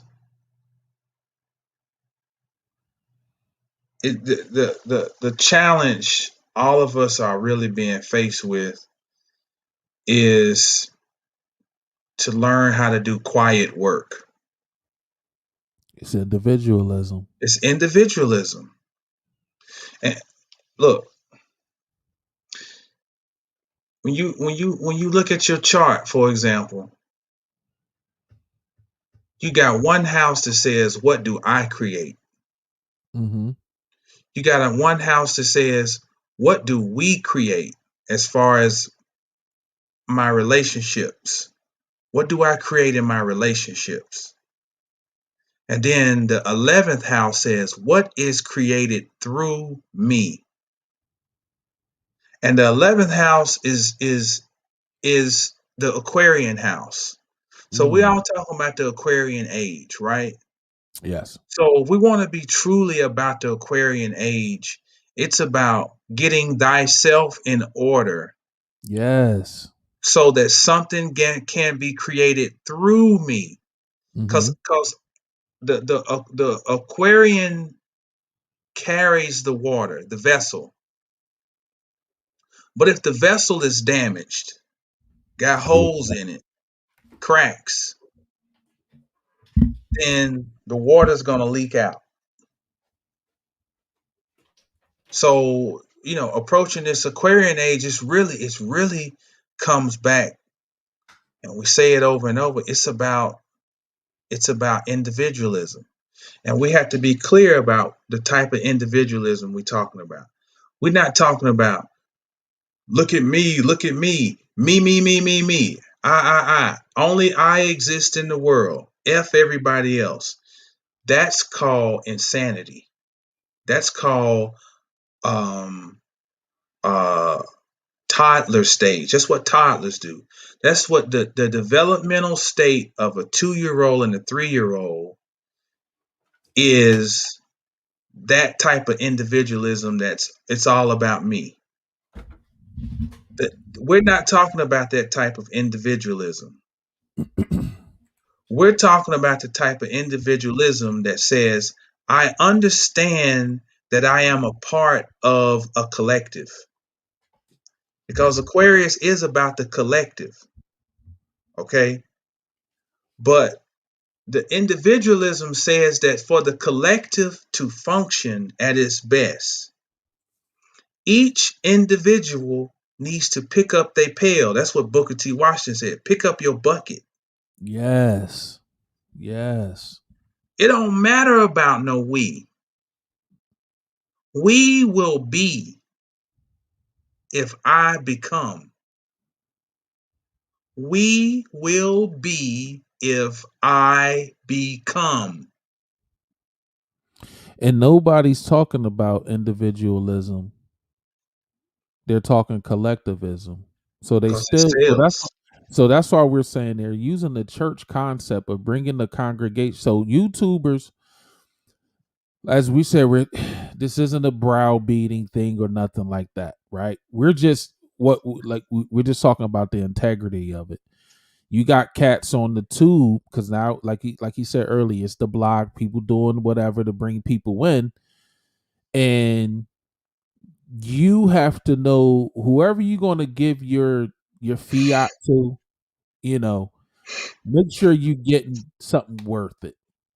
You know what I mean? Because all they're doing is talking collectivism. They bring you to the church, and then their product is the collection plate. But are you getting benefit from the product? And I ain't talking about merch. I'm talking about, are you getting benefit from, you know, are you getting benefit? I don't even want to say. I don't even That's want to it. say nothing. Like, are you getting benefit? You know what I mean? And if you are, then cool. But if you're not, you got to be careful, man. That's all. That's all we saying. Because no one's telling you how to really get yourself right. How to really get yourself, uh, or not get yourself right in the sense of I'm telling you what to do, but just like um giving you some keys to better yourself. You know that they and then this piece that they've implemented themselves to say, okay, I got this benefit from it, right? So if I'm telling you to eat sea moss, I need to tell you what sea moss has done to me, has done not done for me. If I'm eating, if I'm a vegan, I need to be telling you what it's doing, what veganism is doing for me, right? So that's all I'm saying. Like, you True know, indeed. like, yeah, come together, cool, but am I getting a benefit from it? And I can't, like, I don't even really want to tap in like that, but it's just funny. So that's the whole thing. Like, are you getting benefit? You know what I mean? Because we're all pulling from different people and aspects and all of that. You know what I mean? And me and my wife, we've been on implementation. Like, we started talking about that probably like 3 years ago. Like, yo, we coming across all this information, but like, we just reading it and taking it in. But we was like, yo, we ain't implementing nothing. Like, I gotta see if this information work. Like, I'm not gonna do anything that's gonna harm me to see if it worked. But I mean, like, I'll do some meditation. If you say, oh, well, think about something simple. Think about a fireplace and a fire and meditate on that, and some stuff. But implementation, man, implementation. So that's all we're saying is like, yo, be careful of the guys that have that pastor energy. Yeah, I know we like people that can talk well or know what they talking about. We dial in, but when they get to giving you, selling you product and all of that stuff, just be careful, man, and make sure they talking about what they got from it. Because a lot of people they don't talk about that. They just telling you what it'll do for you, and it might give you a small portion of what it did for them, but they ain't really pushing that when they talking about it. So, but what you can do is whatever's going on in your mind and what downloads you're getting, like, you could tap into that. And that's and that's what me and Jamal talking about. I know he explained it, but that's what that individualism is. When I get a download, that's telling, I know what downloads are the ones to do, and I know what's a ego thought. You know what I'm saying? So now once you can separate that, yo, tap into it, because we all get downloads. It ain't nothing that's just common to me and Jamal and whatever. Like, everybody get downloads. Everybody come to a crossroads with something going on in their life, and you got to make a decision on, do I keep down this path or do something different? We all get that. You know what I'm saying? It's just about, are you going to tap into it? Are you, do you have the will to tap into it and do something different? Because it's easy to do the bad thing. Like, ever since I heard Sister Soldier say that on the Breakfast Club, it's really been in my head. Like, it's easy to do the bad thing Yeah. because you just do it. Like, it's nothing to it. The hard thing is doing the work. The hard thing is for me to go get on my treadmill. You know what I'm saying? Like, that's real. So, No doubt. No doubt. So yeah, I think that's one of the keys to the code moving forward. You know, it's no fanfare associated. It is, you know, it is and this is not high school. So I'm also very leery of any energy that's it's kind of like, man, you need to try this. Mm-hmm. I'm 44 years old, man. I done been down that road. I've done enough to know what I need to be doing and when I need to be doing it. Mm-hmm. And when anybody comes with me with that convincing spirit, and you know what I'm saying? Mm-hmm. First of all, you talking to a grown man, you trying to convince a grown man what he should be doing, and uh, I'm always leery of that, you Mm-hmm. know, because who's gonna know how I need to direct me better than me? Right. And it's like you brought up Tyson and all these experiences. I still don't see shit about you that tells me I need to follow your path to see whatever you saw. Mm-hmm. And and one thing just now we're gonna transitioning into the music. When I use a consume on a regular basis, you start feeling like, oh, it makes me so creative. Oh Look, man, I was in that let me boat. tell you something. My pen is whistling. That motherfucker whistling Dixie. And I ain't inebriated one bit, you know. Um, Yeah, my cousin was like, "Yo, you gotta be back blowing." gotta Here, be blowing because them beats here's be somebody. Yes, yes, yes. them motherfucking LSD sounding beats or some of them. So so our art is coming through unfettered.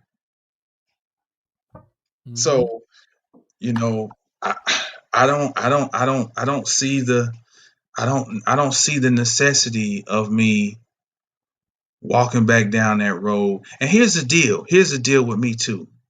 I'm not capable. Let me just be honest with everybody. I'm not capable of blowing a little bit of bud occasionally. I can't do it. Me Like I either. can drink me a drink because alcohol's never been no real big vice for me. I can have me a beer and I can be cool and I have another beer for a month. But let me tell you something. If I get that taste of that marijuana in my mouth, I got to have that shit every motherfucking day, several Me times throughout the day. And once that happens, there's nothing spiritual about that shit. Anything you got to have, there Yeah, all the spiritual shit is gone. yeah, If you yeah, can do something as a ceremony and a ritual and do it and not touch that shit, now I'm buying the spirituality. But blowing bud back to back every day, whatever, that's called dependency. How do I yeah, know? Because that's me. I can't do it. I can't yeah. control it. Listen, bro. People used to say, "Oh, you can't be addicted to weed." And I Shit. had to get honest with myself, bro. Like I've never did hard drugs. Me neither. Weed and alcohol was my two things. I knew I had a weed problem when I would be late for work, so I could make sure I had weed for after work. Right. You know what I'm saying? Like it wasn't, oh well, I can't meet the weed man, so I'm just I go like nah, yo, where you at? Oh, okay. 40 minutes? Oh, I'm looking at the time. I gotta be to work in 30 minutes. But I'm cool at my job. I could, make a call. I'm gonna be a little late. You know what I'm saying? Like, and that's how I knew I was like, yo, I'm a weed addict. You know what I'm saying? Like, yeah, was it it was an addiction like I seen crack and cocaine addictions. You know what I'm saying? But yeah, I was an addict, bro. You know what I mean? Like it's so and it's all right. You know what I'm saying? Like I liked weed at a particular time. Right. And I always wanted to make sure I had it. You know what I'm saying? But yo, when you late for work for it and all of that type of stuff, You know what I mean? Like that's doing too much. It's like, Yeah, yo, it's a problem. I'll just get up tomorrow and make a call or two or whatever. But so that's how I knew. I was like, yo, it's something different with it. And another thing I noticed too, like in the beginning, I started blowing at 15. By the time I got to 21, 22, I started because I'm already a daydreamer and all of that, right? When I would get high, bro, I would go places, bro. And I'm talking dark places. Mhm. And that was another reason I had to stop blowing. I started losing my mind inside of myself. Cause you like, oh, this is my mind. Nobody knows what I'm thinking. I can just go wherever. And that's something too. Like that's I can't put my finger on what it is, but it's something that you can get into your own mind and almost drive yourself to schizophrenic, to Yes, become sir. schizophrenic. You know what I'm saying? You could become a psychopath, bro, by digging in your own mind too deep. Like it's something special with our minds, bro. And I don't know if there's some governor on it. I don't know if it's some blocked doors, but I think weed and other things can open some doors. And And if you don't know how to control it, or if you don't know how to maneuver, you could find yourself down the rabbit hole in your own mind. And then when you get off weed, like when you sober up, then you're like, damn, that shit was wild. But then you could say, damn, like that was dare I say I like that? So now when I blow again, I want to go back. So for me, I was going to some dark places. You know what I'm saying? Under the influence over time. You know what I mean? And then when I look back, I'm like, yo, like that shit was crazy.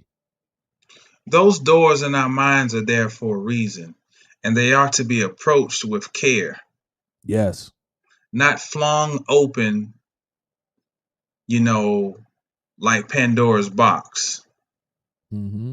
And there was a time when cultures were more sophisticated and there were rituals for how to approach these doors. And you had real shamans. Mm-hmm. Look, everybody's a motherfucking shaman now. And selling each other on Instagram photos or selling it by a YouTube presentation. mm-hmm. It's very dangerous. Mm-hmm. And um, these cameras can create a false sense of trust. Mm-hmm. Where, like you always say, if somebody's a good orator, Jim Jones was a great orator. Yep. Hitler was a great orator. Yep. Really get people stirred up. You know, um, The Messiah figure. that's right. That's right. So, but yeah, this music is, I think, it's special, um, because it's being created now. When I can speak for both of us and say that when we were trying to create music in the 90s, we were yet hadn't even really got on the path of even starting to become. And now people are able to hear music that represents transformation. Yes. And with that said, do you want to cue that track up? Let me see. Let me see. So this track is I'm working on this now. So it isn't mixed very well, all of that type stuff. Um, but let me see if this is the one. What David did was he said, "This is black art. It matters."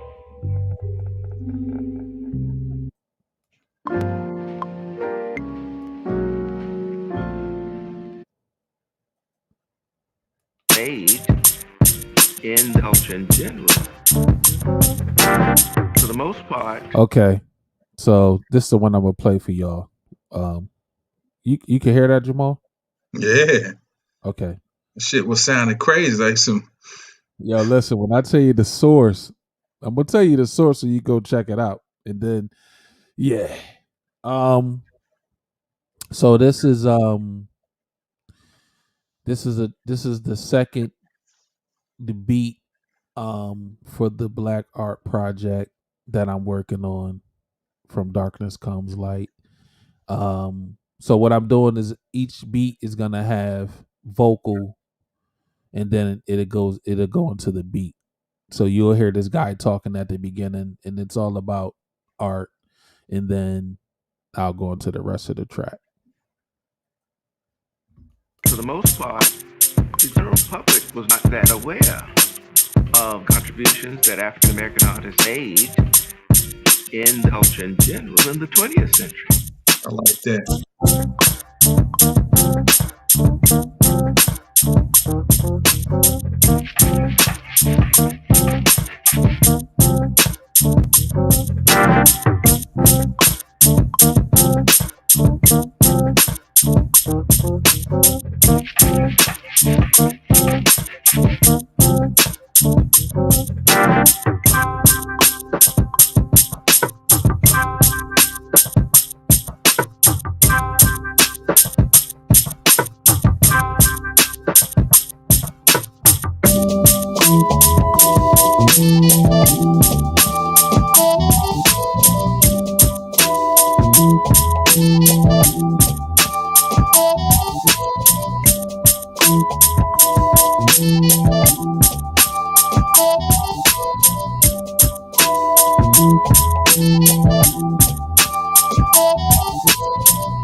For the most part, the general public was not that aware of contributions that African American artists made in culture in general in the 20th century.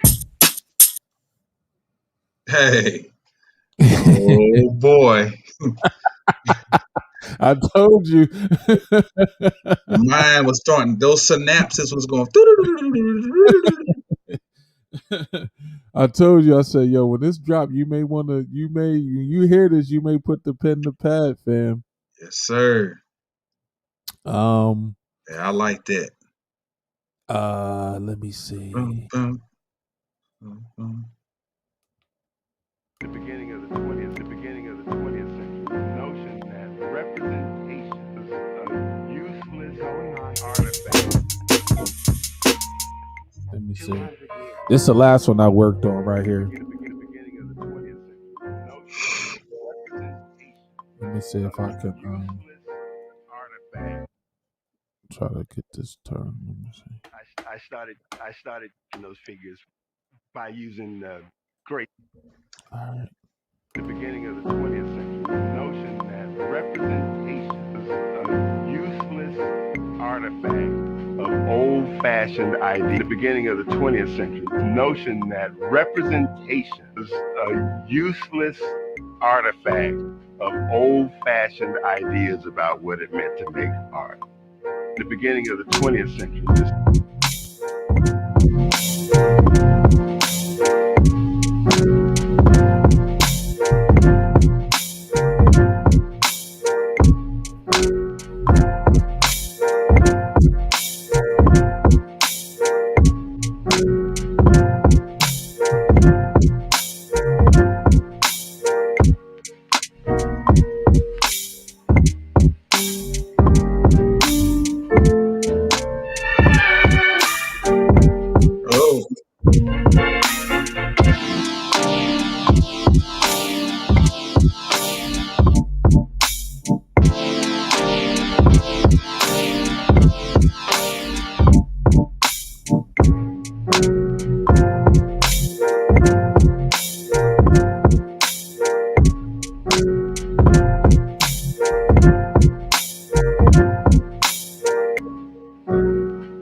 So what I'm gonna do? So now imagine on the video, art pieces going by you as that's playing.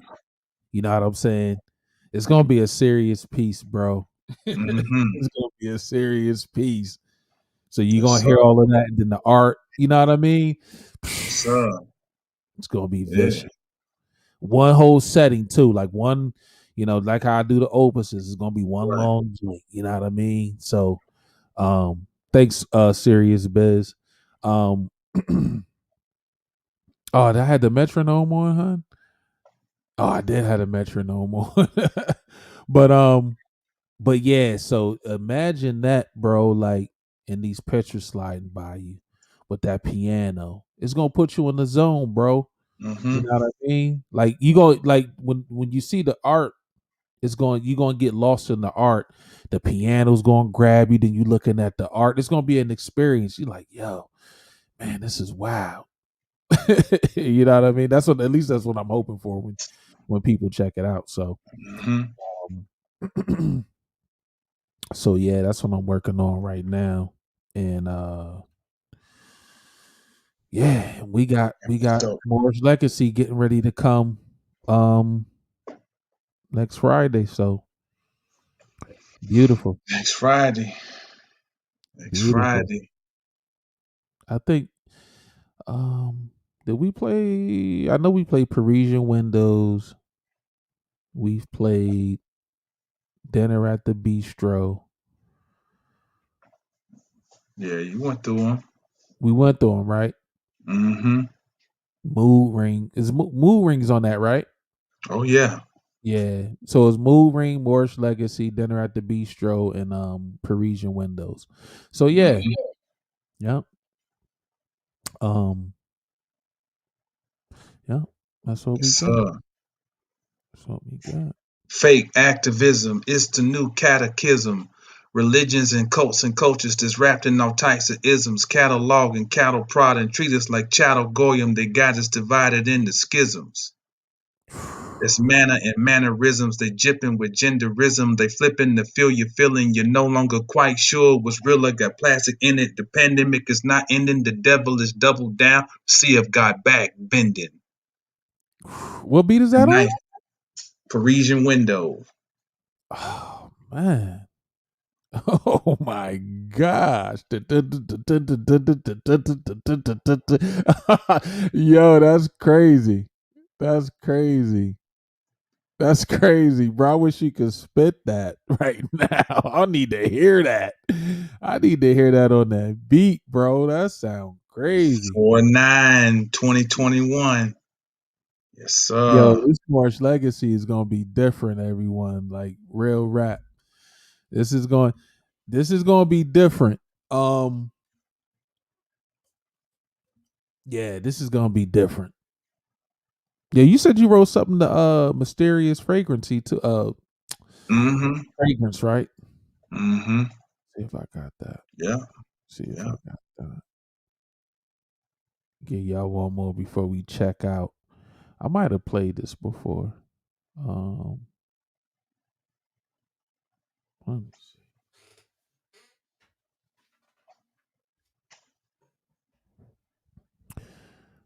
I may have played this, but I'll see.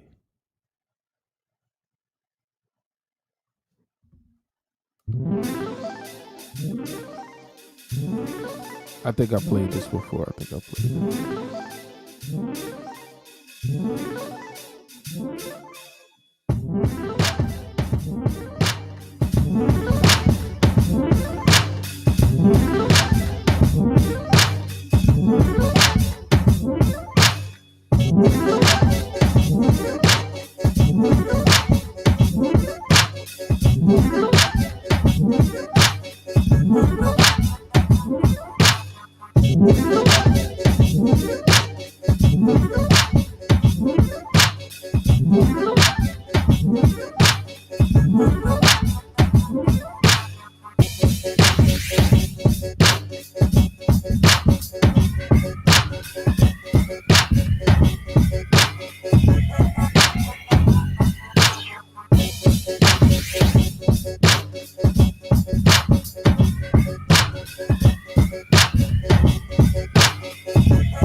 hook I got for that. Ooh.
Oh yeah. Hey, Oh yeah. would you mind if I ran one more? I want to run one off for the Subtleties of Change album that's gonna be dropping. All right. You already have the beat, but I don't think I played it for the people. But I want to just let them and that beat you just heard is organic too, no samples in that because I do sample, but I try to make organic beats also. Um, this one is called Gold Bars, and this is gonna be on the Subtleties of Change album. It's also organic meaning no samples, and here it go.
Subtleties of Change.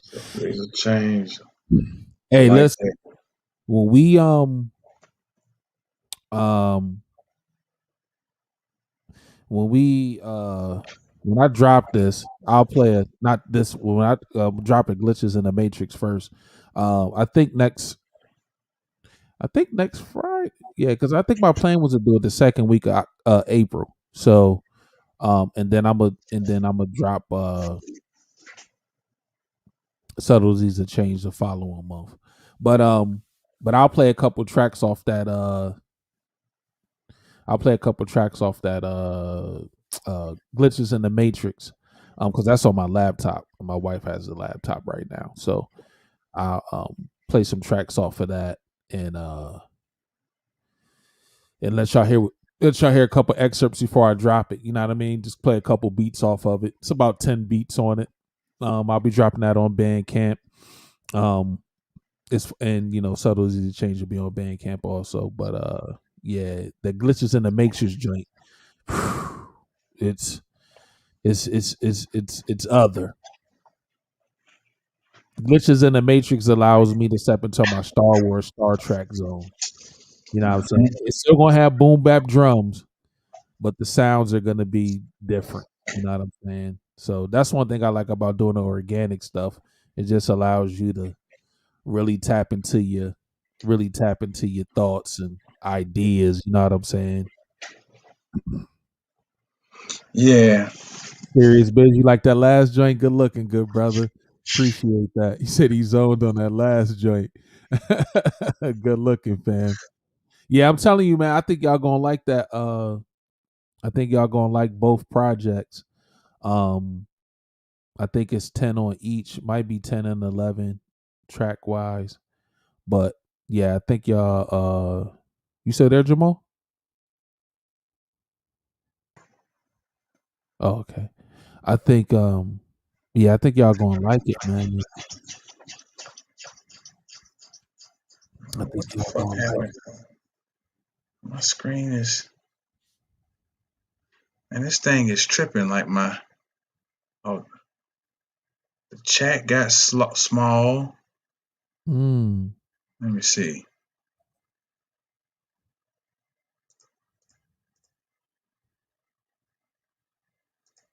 There we go.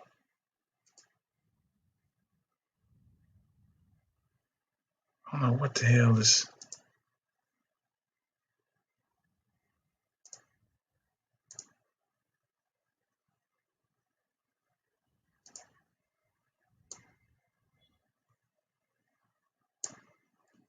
You there?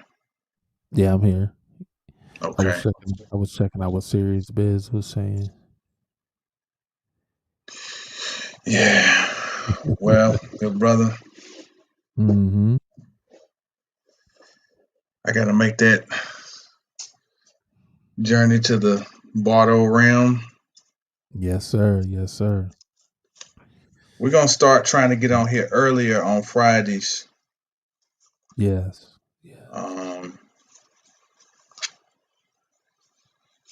And maybe, yeah. That'll be cool.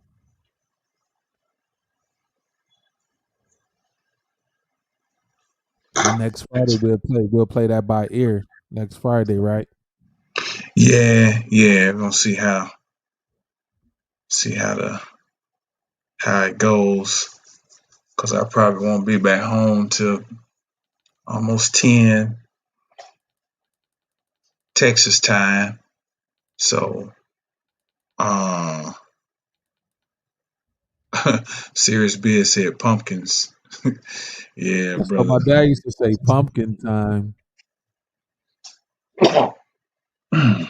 Excuse me. Yeah. Oh, you know what I think? But you something off yeah. You something off the app. My bad, bro. I'm just talking to myself. Nah, just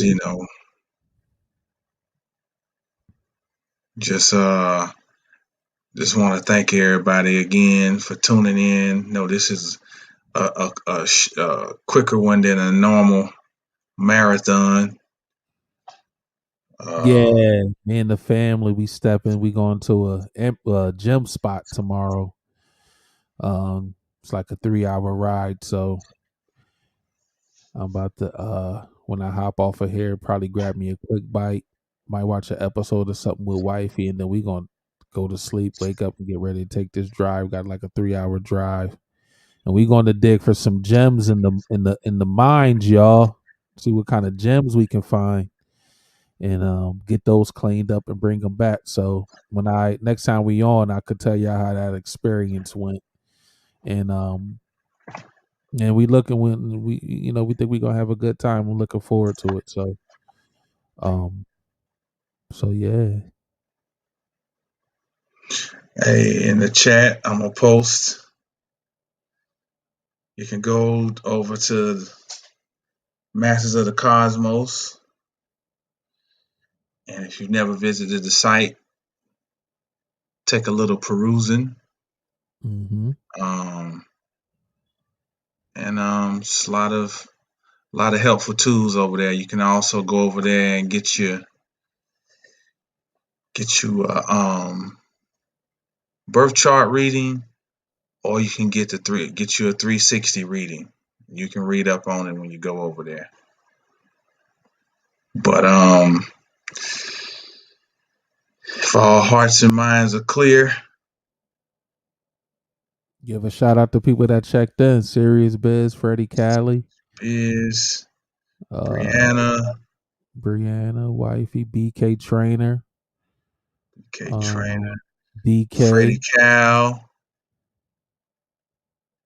yeah, C Truth, C Truth, yeah. My man Brian Davis, BD, what's Brian going on, Davis, good brother? Thanks for hanging out. Nate, thanks for Nate, checking in.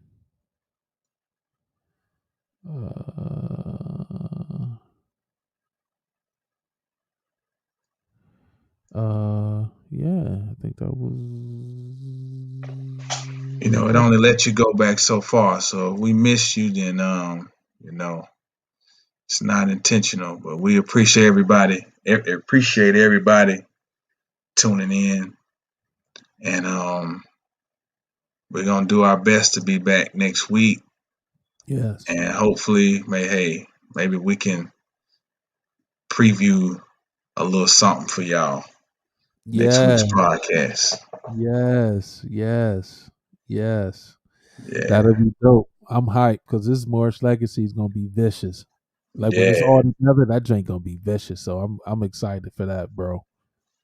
And this will be the first project we released since we had the podcast going. So, Oh, yep. I didn't even so, think about that.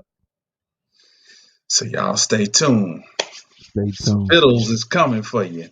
Yes, indeed. Be easy. So everybody, take it easy. We'll see y'all next week. Peace. Peace.